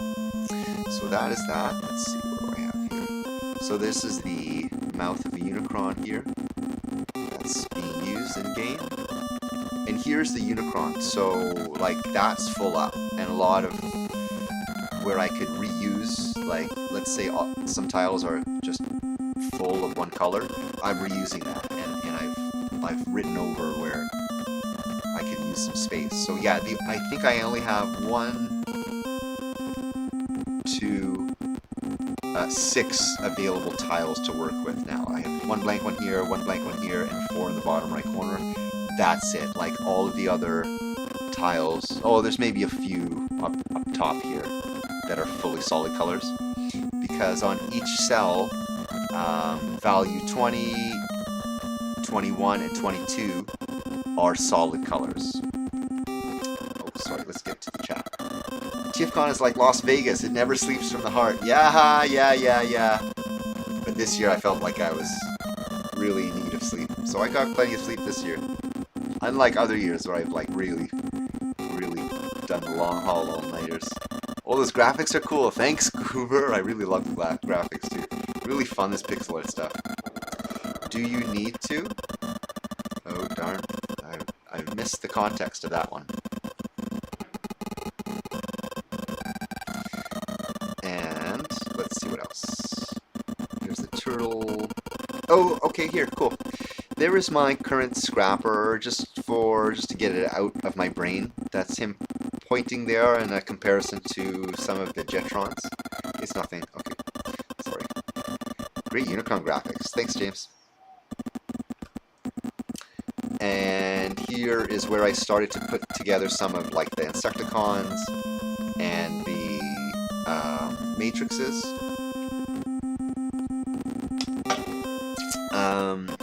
Oops, that's a demo thing there. Here's the Ultra Magnus. Oh, here's like a game sprite version that I wanted to do. Over here and over here. Like I wanted to change completely how Ultra Magnus looks.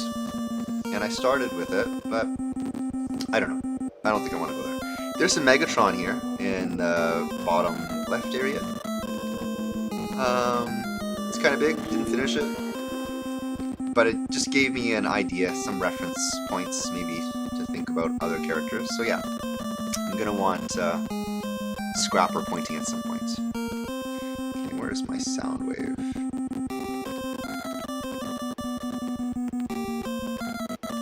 Where's my sound wave? Maybe in another file. So I did it like a chibi sound wave. So as you can see here, Scrapper, where's Scrapper? Scrapper is a lot like the original game sprite, right? It's very, I don't know, it's very blocky, it's very like, it's got that realistic proportions. I asked, do you need to, because why would you change the sprites of the characters in this game? Oh, yeah. Why would I need to? Oh, hey, Chris. Hey, thanks for joining. Why would I need to? I didn't need to. It was just, I felt like I wanted to make the game a little bit more modernized feeling, a little bit. But I realized that wasn't necessary. It's good, as it is.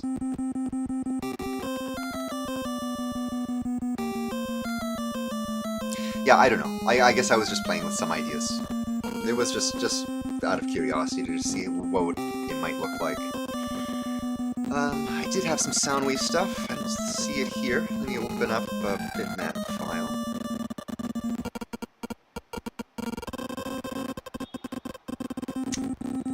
Bitmap. Here's some working Unicron stuff. Oh yeah, and the Matrix here. I'm working. This is where I was working on the Matrix for the sprites in the intro cutscene. Here I'm working on. This is the closed mouth. This is the half open mouth. I think this is like the middling opening, almost open all the way mouth. The audio sounds off. The audio sounds off. Oh, you know what? The game is playing. Desktop audio. Oh my god. Stuff was playing in the background. Sorry, didn't realize. Darn. It's been a while since I've been on stream.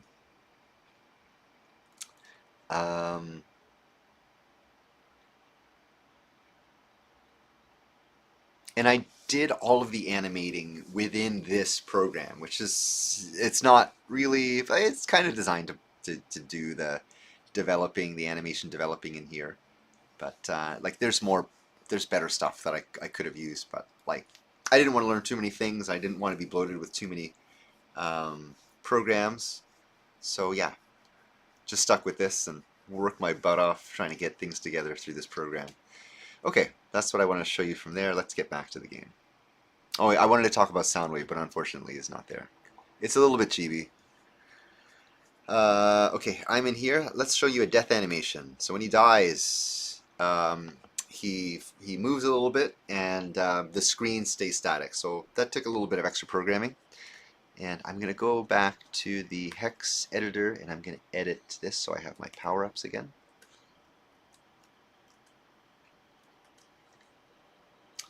Do you need to do 2 bosses per stage? Well, I don't. But I thought about it, like I could have replaced like the Decepticon mark with a star screen, but instead of doing that, I wanted the player. Well, that was an unfortunate drop. I wanted the player to experience the original bosses as they came, and then be surprised that there is a cutscene and a reason, an association with another sub-boss, Mega Man style boss character. So let me get back to where I was over here. Wow, that was close. Hack that a little bit. Cheat with some power-ups. Yeah, sorry, I'm running this off my laptop. I could feel my laptop is getting hot through my keyboard. Okay, I could stand here. Oh. Sometimes that happens. Sometimes he flies over to the side like that when you die. When you die and hit something like a platform, he tends to do that additional movement. It's a quirk of the programming. I thought it was fun and decided to leave it in there. Okay, so before you couldn't transform on that platform. And you still can't actually transform on that platform while holding down. But, let me get some health here. And let me get this power up. I've put in, darn it, these Jetrons. I've put in a button combination, down, down, back, forward. And he transforms and he does a blast forward, like he moves real quick. And he flickers a little bit, and that's some animation frames there. Boy, my laptop is getting really hot. How would Megatron, Menasor, and Birdicus work now? Okay, yeah, good question. I'll get to that.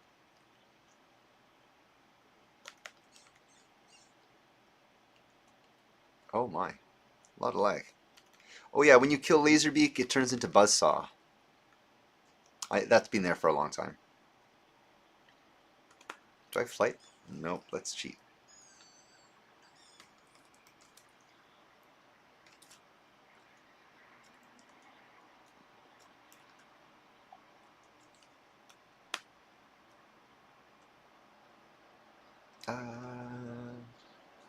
I'm going to fast forward because this is lagging quite a bit. Just going to get through this to the end here.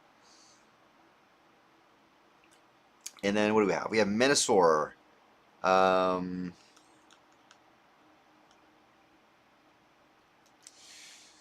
So the character associated with Menasor that I wanted to do was was Motormaster. And that would have been a very simple one because like I would use the Optimus alt mode, just recolored, and maybe I make a unique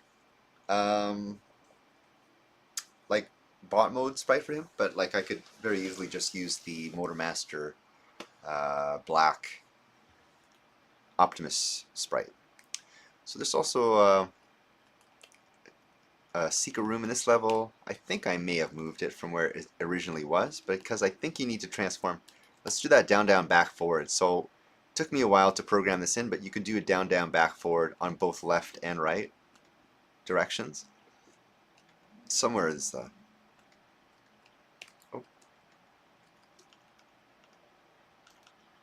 Before it was a real pain in the butt to get those enemies because you had to down, down, back, forward. You had to, yeah. So that's how you get to the Uncle Carl room. I wonder if there will be saying, if you can add that.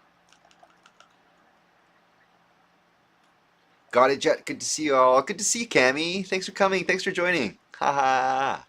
Ciao. So this is on a time thing. You can get hurt by those falling bricks, but if you shoot them, you get health power-ups. I mean, whatever. Okay, so let's get through this. Who is next? I think it's another Decepticon. Mark is next. Could sure use some health here. Let's just cheat a little bit.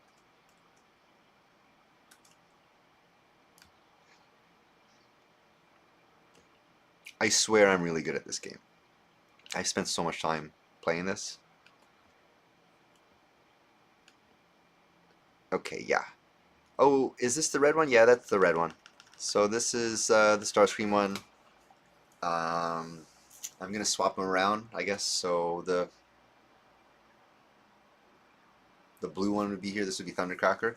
Oh yeah, and the way it works here, it uses the same color palette from another level, but it just swaps. It just does some after the fact swapping. That's why that I meant save game. Gonna catch some Z's. Have a good night, guys. Okay, James, thanks for coming.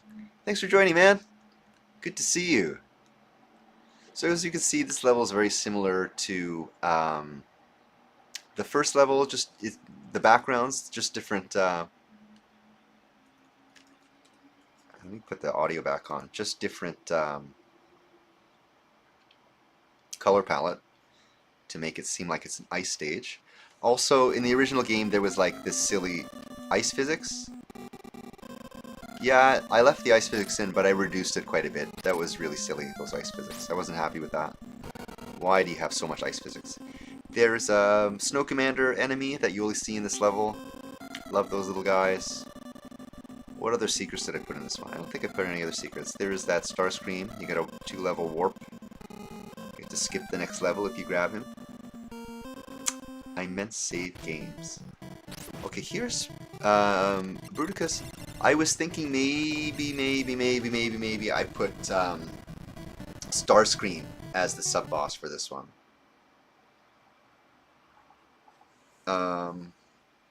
Who else do I have left? So there's Soundwave, Seekers, Constructicons.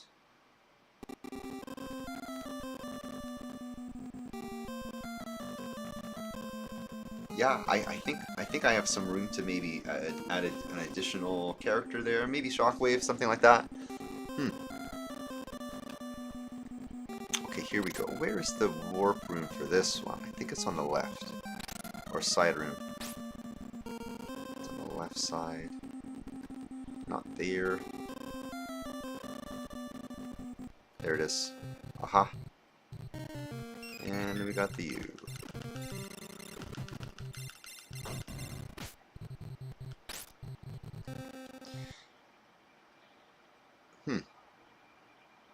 Was that you also in the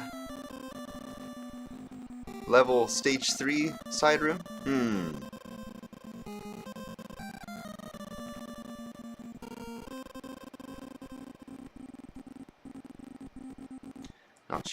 there's a bug there, where I'm going to the wrong side room from stage 3. But that's okay. Everything's working out fine. Not affecting the game whatsoever. So here's the Thundercracker mark. Obviously, at the end of this one, it'd be Thundercracker. But again, I would rather have Starscream come after Thundercracker. And have him... Like, all the sprites would be the same between Thundercracker, Skywarp, and Starscream. Just the color palette changed. Machine City. So this is a really cool level.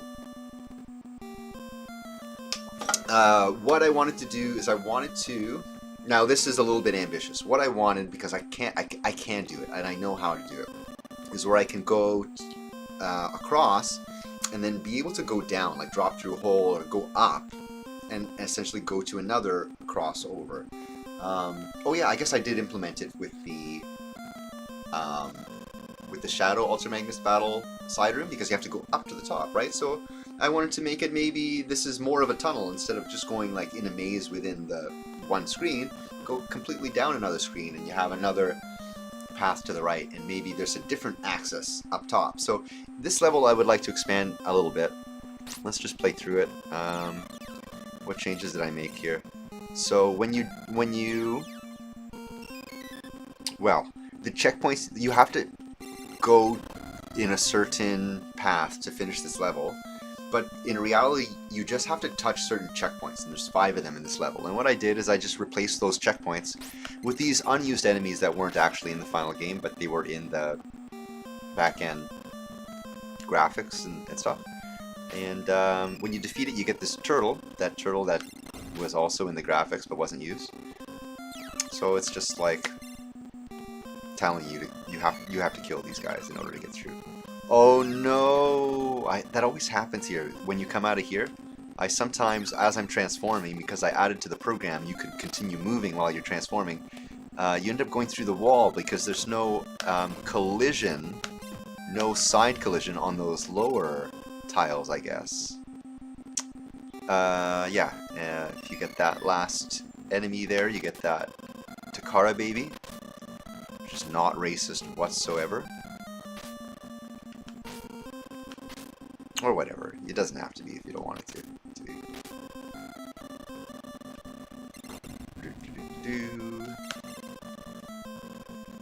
Let's get S.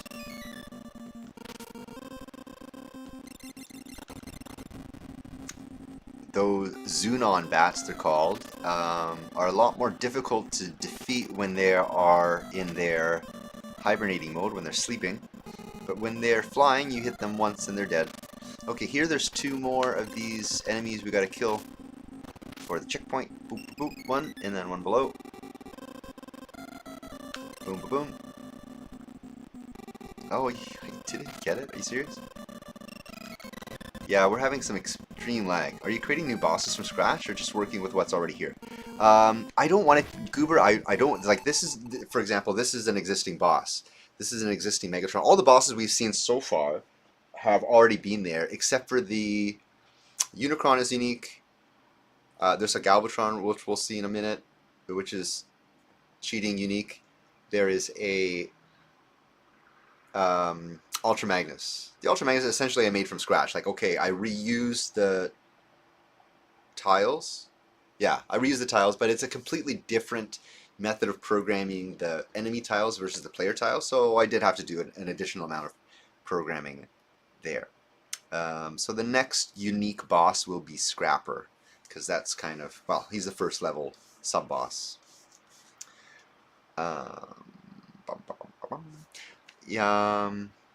Okay, so who's going to be the guy after you defeat Megatron? I don't know. I was working on just a small Megatron. Oh, yeah. So, Goober, I don't want to take anything out of the game, because this game was released in Japan. No one had the opportunity, or very few people had the opportunity to play it in the West. So I want people to experience everything that happened in the game without taking anything away. And I'm just going to add additional stuff to it. So yeah, Megatron was already here. He's got some unique Megatron blasts. And they're directed trajectory blasts. I have to fast forward to get through this. And yeah, I think after Megatron battle, we have a small Megatron battle. I'm not sure how I'm going to work that out in the storyline. Ultra Magnus is jumping through universes, he's jumping through timelines. Anything can happen. Anything can happen. If you guys have any ideas, I'm all ears. Super happy to collaborate with ideas because it's super open, and like the idea is to have fun with it and be goofy and connect what you like about Transformers and something that you would love to see. That's what this game and its retcon continuity is all about, is just enjoying. Oh darn, I'm gonna die. I'm so sorry I have to keep cheating, but these levels are hard. This game is doable. You can do it without cheating. It is possible. It's actually not that difficult if you've played it a million times like I have. I'm honestly not even trying. I'm just being really silly about this. And I just want to get the final side room. So here's something. Oh yeah, this is the TFCon. This is the final level.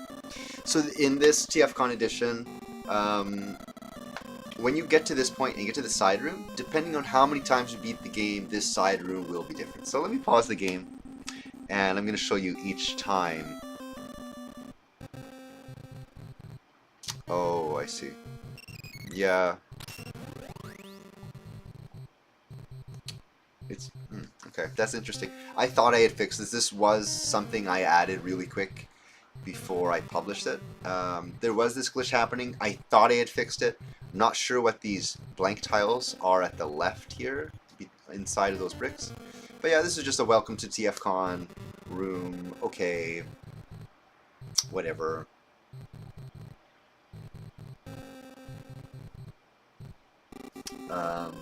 And there's some additional power-ups. So I wanted to make it similar to like the Castlevania game. Just before you fight Dracula, there's a secret room that just gives you absolutely everything you could possibly need to defeat Dracula. So yeah, that's my interpretation of that. And so let me show you what happens if you've beat the game once and you get to this room. So I'm gonna go here, and I'm gonna go to the RAM spot where how many times I've completed the game. I'm gonna set that to 1 as opposed to 0, and then go to the side room.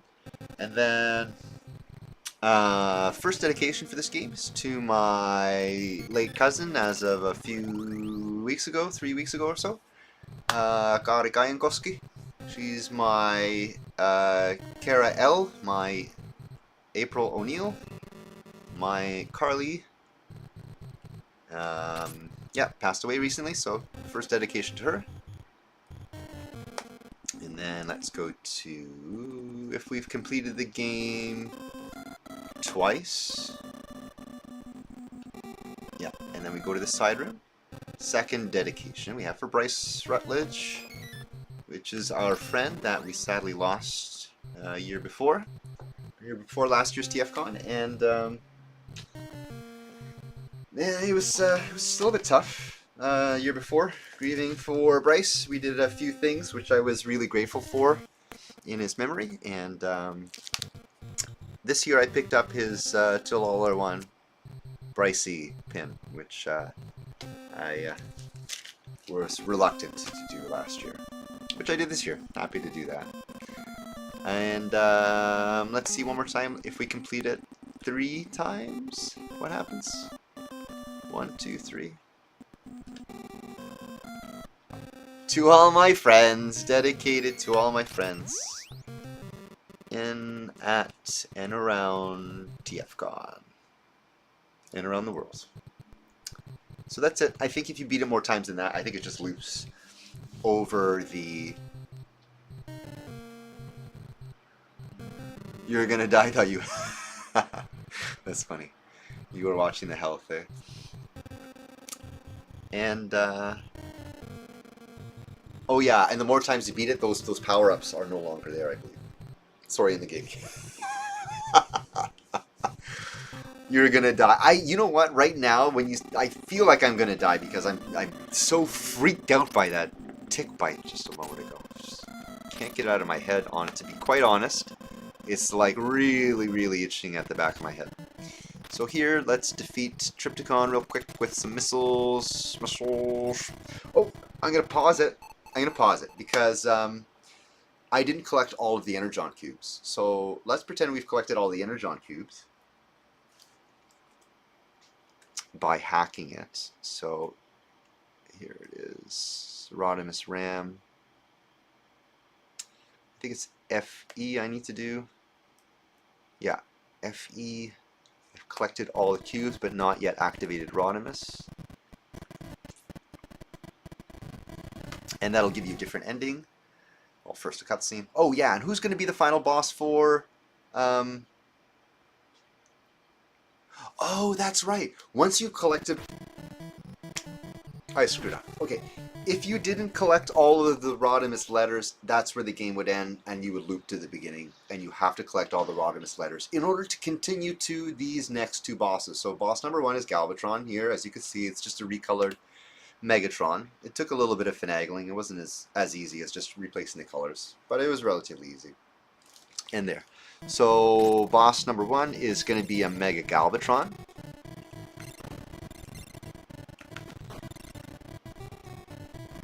Fast forward this. And then here we're at Unicron. And I'm just going to pretend we've defeated him with a quick skip.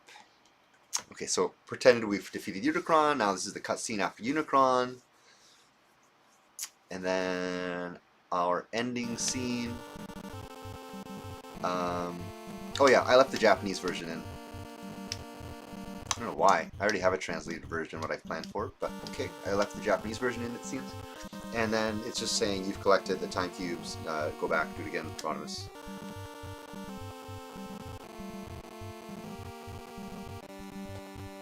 And yeah, let's go and do it again as Rodimus. So start. We start at level 1, Wasteland. Oh, I think, did I make that name up? I think I made that name up, Wasteland. Okay, we got we got that weapon power up, but what's unique about Rodimus is when you press up and shoot, you don't shoot missiles, but you shoot up in all directions. So you could shoot diagonally down, you could shoot right. I wanted to make something different for Rodimus. You can still use missiles, but only in truck mode. Also, Rodimus moves faster, I think. I think his just regular average general movement speed is a little bit quicker than Ultra Magnus's, which makes sense, I think. I wanted to make them somewhat unique. Another thing let's see what happens when we fight Ultra Magnus in this mode. Look at that. He's red. So he's not Ultra Magnus, he's Evil Rodimus. Let's see his alt mode. Yeah, Evil Rodimus alt mode, because it's utilizing the same sprites. So when you play as Rodimus versus Ultra Magnus, it's actually using different character ROM banks. The only difference is the trucks, basically. Everything else is duplicated. So what I wanted to do is the bot mode, I want to make a unique Ultra Magnus bot mode.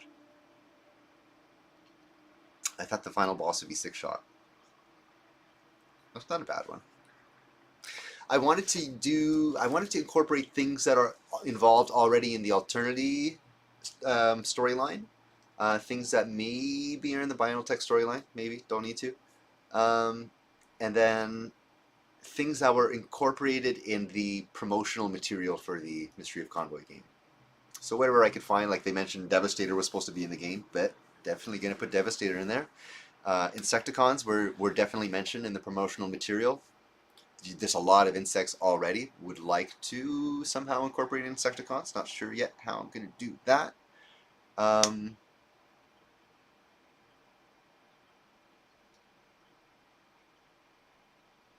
Yeah, where were we? Oh yeah, fighting evil Rodimus. And we failed. What else do we got here?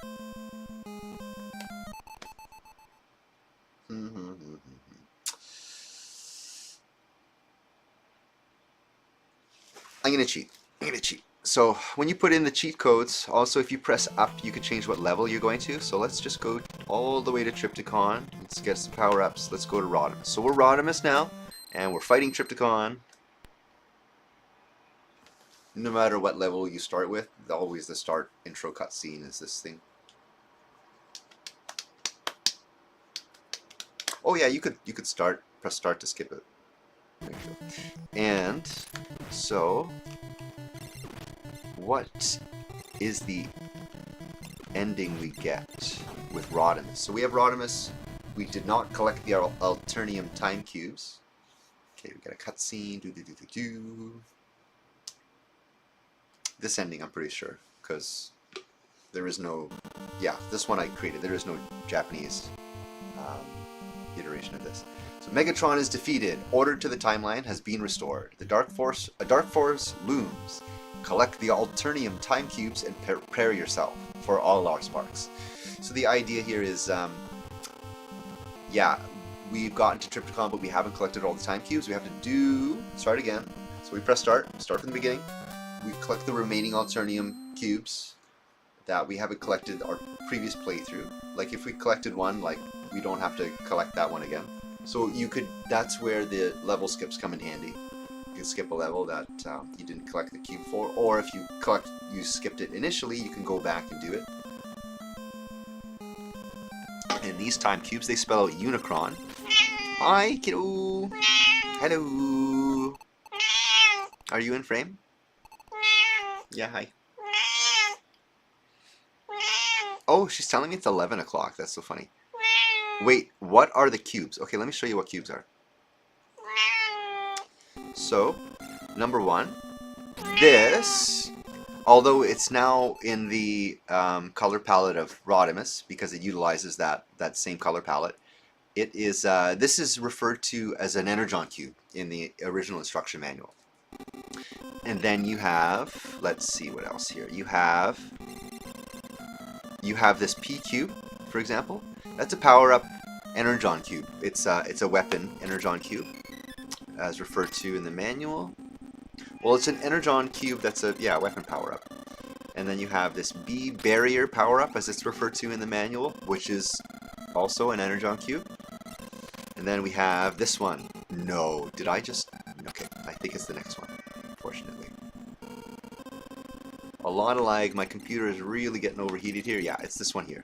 So this one. Oh, that's another barrier. Okay, it's coming up. It's coming up. Next one. Next one. Next one. There it is. So this one that spells out U is an Alternium cube. Alternium is an element that's mentioned in the Alternity game, Alternity Toys box. There's a storyline on the box, and they mention Alternium, and it's a unique power source that gives a Transformer unique powers. So I wanted to incorporate, that's something new from the Alternity toy line. So when you play through as Rodimus, the Unicron Alternium cubes, but the Ultra Magnus playthrough and you're collecting the Rodimus cubes, those are time cubes because they appeared in the original game, and the original game refers to them as time cubes. So time cubes would be some type of temporal substance, and by collecting them, either you're bringing order to the temporal timeline or you're inducing chaos to the temporal timeline. You know, this game has themes of order and chaos. You know, Unicron and well, Unicron is the god of chaos. So Unicron is that thing of chaos, and you know, as you collect the cubes, as you collect the letter, like you're bringing order in that sense. I wonder if there will be a brand new character to play. Okay, secretly I think you might be able to play as Optimus Prime, but not for the whole game, because like I mentioned, when you play as Rodimus and when you play as Ultra Magnus, that's on two separate character ROM banks.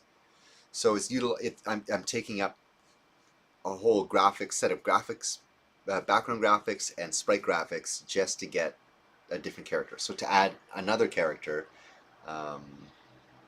yeah, I could only do that for maybe a special level or certain levels. Maybe we could look at why that is. Let's look at really quick why that is. So I'm going to go to my graphics stuff here. So let's look at, for example, the top row of tiles. That's like the numbers and what spells out pause. The next 3 lines and a little bit of the 4th line is pretty much all of the bot mode sprites and also some of the transformation sprite tiles as well. The next 2 lines are like the bot mode, and that's essentially where, because initially on each graphics bank it had both the Ultra Magnus and the Rodimus, and my initial way to save space is to split that up and use additional banks. So yeah, that's kind of how my initial way to save space started, and then now I have more banks. Some of the graphic banks are used for program data. Because I am now using some RAM chips, which I got from AliExpress. These are literally chips from the 1970s that are pulled out of old computers because they don't manufacture chips like this anymore. It just doesn't exist. So I got to build a testing machine to test all the ones that I purchased before I put them in cartridges. And because it's old stock, it's like 30 years old, 40-year-old stuff. And let's say I wanted to add like an Optimus Prime truck mode. Like there's no room. Absolutely no room in this bank. So whatever levels are utilizing this bank, you can't have any additional characters here. No room. Let's see another one here. This one here, I have plenty of room. Plenty of room to add another character, but only for those levels. This one also plenty of room. This one here, no room. So 2 of the 4, I would have plenty of room. And then I could be creative. Maybe I could add 2 different characters, like an Optimus Prime and a Bumblebee, for example. Yeah, I could do that. I could do that, but only for a few levels. There's enough room for that.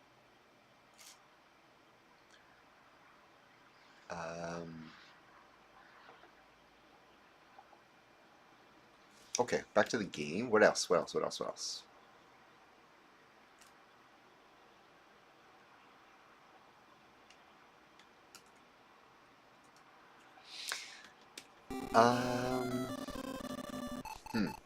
What am I missing? What have I not talked about yet? There's a lot of stuff with the cartridge programming.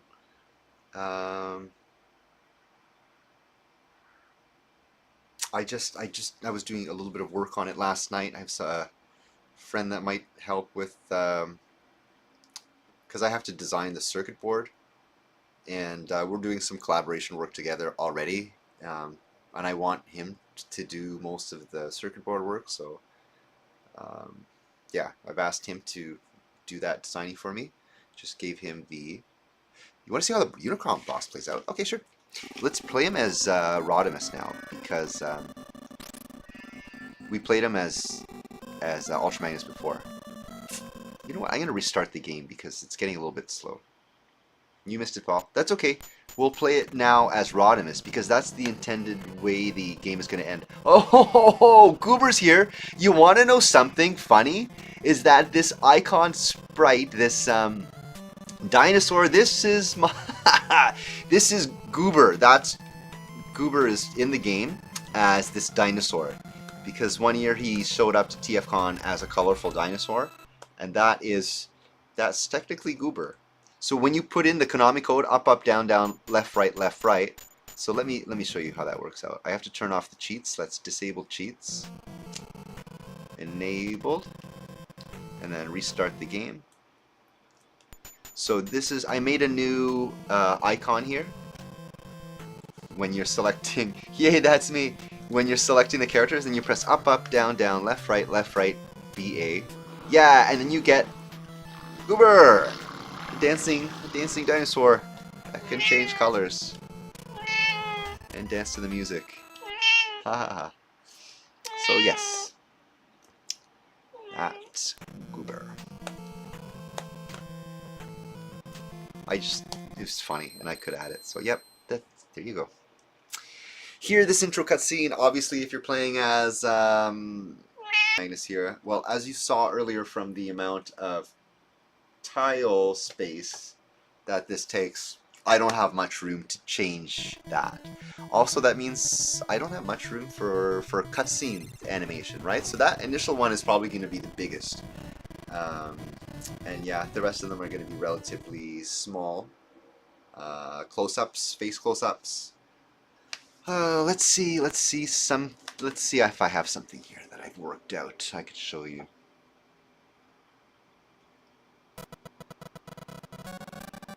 Okay, there's some stuff is top secret here. Some stuff is top secret. Can I show you?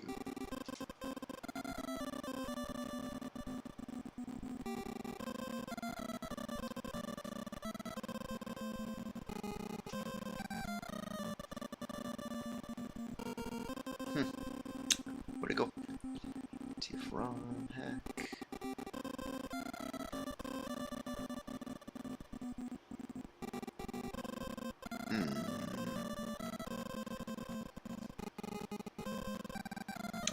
Where are those images? Downloads. Okay, I think I may have found them.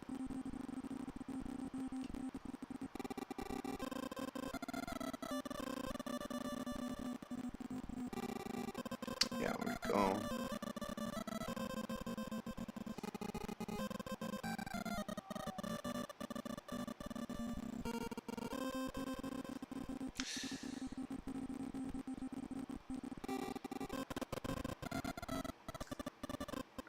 To show you this potential game over thing. I wanted to do something a little bit more dramatic with the game over thing.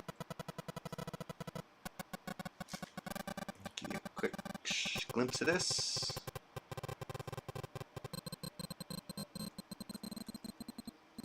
So here I wanted something a little bit dramatic. Game over, something a little bit reminiscent to his explosion on the planet of Junk in the '86 movie. Oh, let me pause the music because we don't need music anymore right now, right? Or the game. And, oops.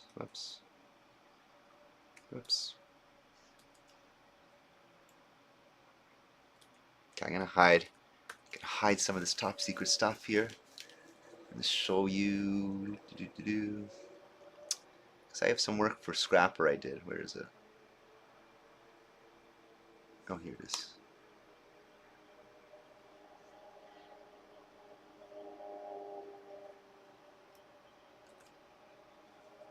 Okay, so yeah, the cutscene for Scrapper, you know, he's going to be kind of in front of the planet there. And so that's going to pan over, and then you're going to see Mixmaster after the second level boss there, after the double star battle, after the Devastator battle, actually. And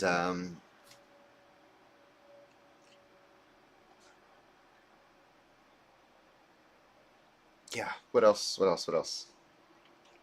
A little bit running out of steam. A little bit out of energy. So I think I played through the game. I think I talked about all of the new stuff already in the game. I did want to go in and show you some details about the game, but you know what? I'm pushing it a little bit. I didn't even get through all of my TFCon stuff, and I didn't get to show off. I wanted to do some shout outs to some of the artists, because I picked up all their cards and all the artists I picked up. So yeah, I'm gonna just show off what I have left, and then I think I'm just gonna wrap this up, because already I was a little bit short on energy, and that tick experience. Yeah, I'm not over that yet. I'm still not over this little guy. It's so gross. I'm so sorry about that. So a few more things I have left from TFCon. Let me close this out.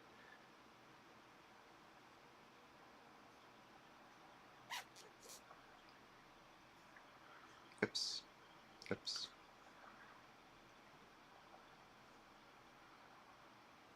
couple more things I got from TFCon. I got these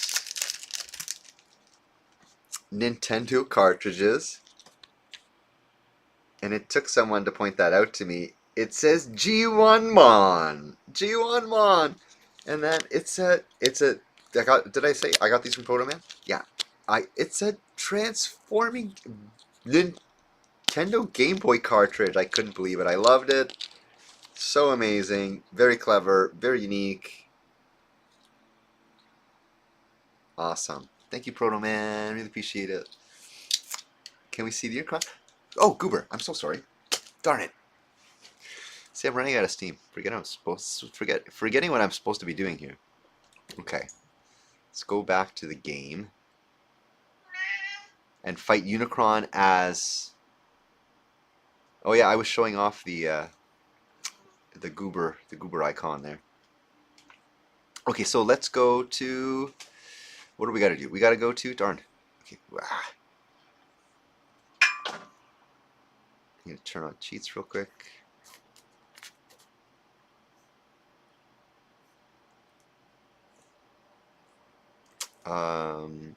Select that, and I'm gonna go to the. I'm just gonna skip to the boss level, which is 14B, or Unicron level. So you only get that debug level changing stuff if you put in the Konami code. I wanted to make it simple for myself that I could just jump to a level when I needed to instead of like changing the back-end programming on the fly. I'm gonna go now. Okay, nice seeing you, unknown unpopular user. Yeah, thank you for joining me. I'm gonna wrap up the stream pretty soon anyways. Thank you so much. It's been a pleasure. So Goober, let's go. This is the Unicron battle. Wait a sec. I'm so sorry. This needs audio. This needs audio for sure. Okay, 14B as Rodimus. I hope you can hear this. So yeah, I custom did this audio in here. Ugh, I feel ticks all over me. This is so weird. It's so weird.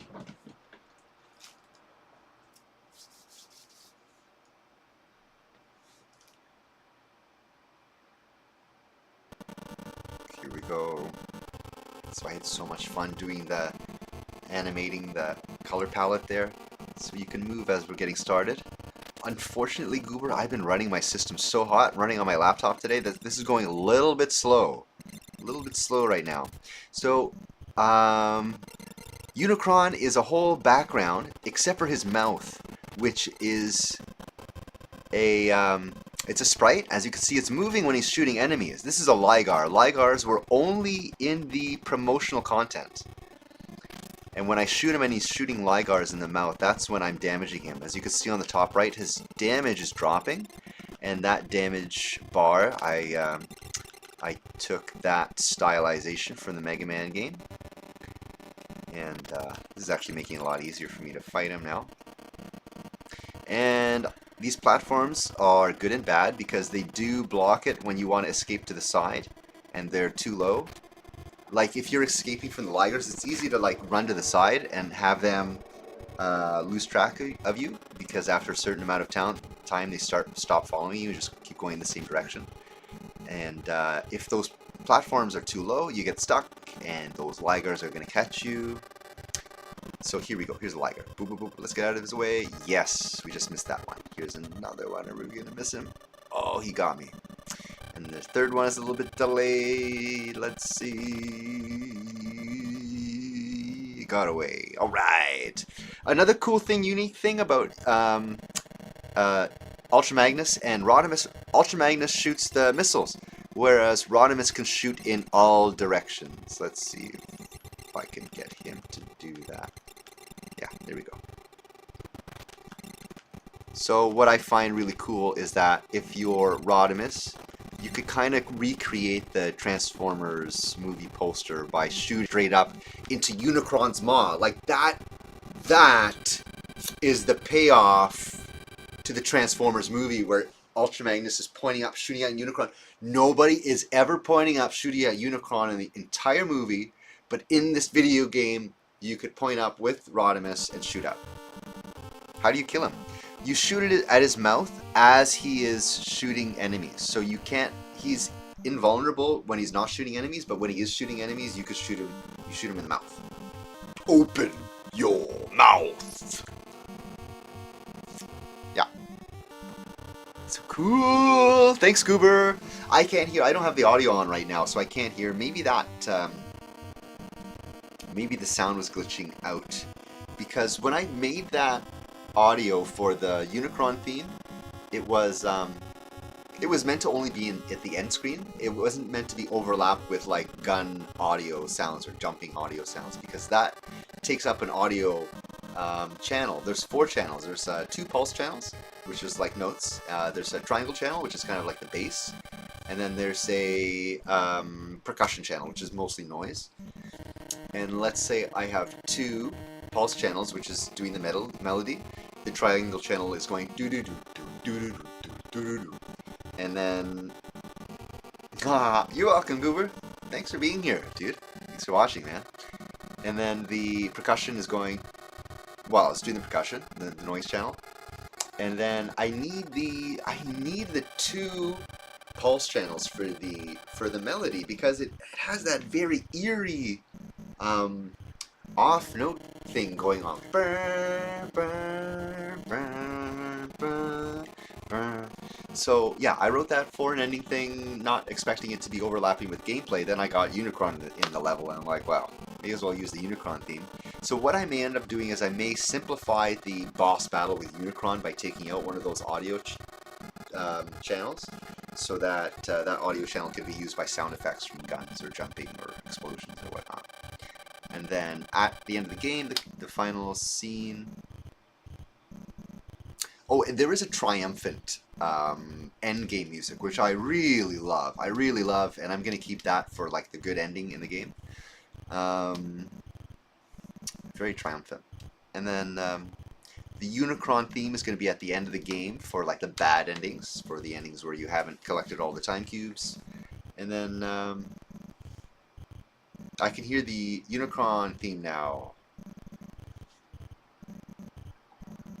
It's glithy, yeah. Yeah, I think it's glithy too, man. Thanks for saying so. Appreciate it.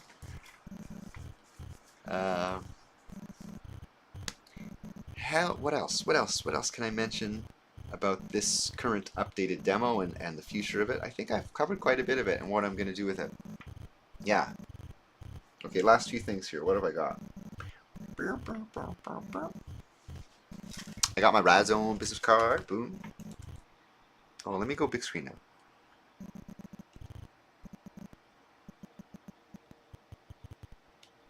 Got my Radzone business card. Join the party. Party Paul go. Monday nights. Only in the Radzone. Here's a QR code. Party Paul go. Radical.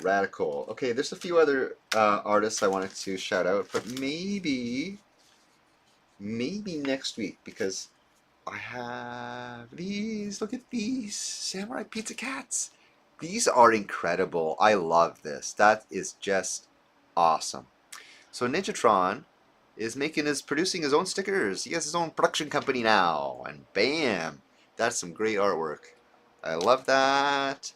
Oh, and by the way, this was a gift from James. This was Ninjatron made these, but this and this were gifted from James. Look at that. Skeletor riding. Panther. Cute. Kawaii. And then I got this one from Ninja, and he was showing me his production about this. These are like Nintendo Smash Bros. Characters, and like the shape of this is like a Nintendo cartridge. Not exact, because he was telling me about some of the limitations there of his plotter cutter. And it's really cool. It doesn't cut all the way through. It just cuts where it needs to, as deep as it needs to. And yeah, you can do all kinds of great artwork, and release it like that. By the way, so we have a Kirby. We have a Kirby Cliff Jumper. We have a Pikachu Bumblebee. We have a Jigglypuff Soundwave. We have a Yoshi Grimlock. A Super Mario Bros. Mario, and then Donkey Kong Megatron. I think that's awesome. Donkeytron. Oh, they're named there too. Up to Mario. Yeah. Boom. And I think that's it. Great to see you all. I had a great time. Glitchy. Ha ha ha. It's glitchy, yeah. Oh, okay, it's glitchy? Oh, was it? Okay. Oh, yeah, that's right. That's right. It is glitchy. What happened was I wrote it, and this was way before I figured out how to expand like the memory. And so I really dumbed down the percussion track, so it kind of loops and it doesn't match. And I have like the remaining um, percussion all written in, but I've kind of like I've commented it out of the code. So yeah. Okay, I that's an easy fix. It's all written. Woo! Good stream, good stream. Thanks you all for being here. Good to see you at the show. It's good to see you, Ninjatron. Yeah, good to see you at the show too. Always good times, man. Yeah, it was a wonderful year. Really appreciated that. It was something I really drastically needed. I didn't even get to talk about why I've been away for so long. And okay, really quick. My cousin passed away a couple of weeks ago from substance abuse, which is really difficult to digest, and it's really difficult to talk about. But I've had a lot of good friends and a lot of good support to be able to cope with that with, and to be quite honest, I'd like to be able to pass on that favor as well. So trying to be strong, trying to be on top of everything so that I could be really solid for everyone out there in the future. I've been in a lot of ruts in the past number of years, so yeah, time to turn things around after this TFCon. Great to hang at the con, such a great time. Yeah, me too, good. We had a great time this year. Wonderful times. Great to see you, and it's great to see you online as well. So really happy to keep this stuff up. Anything else before we go? Not really. Probably a lot of stuff to talk about. Oh yeah, about my cousin there. I watched Superman yesterday. I was really tired. I was supposed to get things set up for today's stream, but I decided to sleep and watch Superman, which I'm really glad I did because Superman is an excellent movie. Excellent movie. Thanks, Goober. Thanks, man. Really appreciate that. I'm only solid because you guys. I have you guys. You guys are what keeps me solid. And if I didn't have you guys, yeah, that'd be a different story. So yeah, definitely am solid. Thanks to you guys. Appreciate it so much. Thank you so much, Cooper. Um, yeah, I needed that extra thing after TFCon. That Superman was a really fortunate movie that they made that beginning to end. There was a lot of good metaphors about.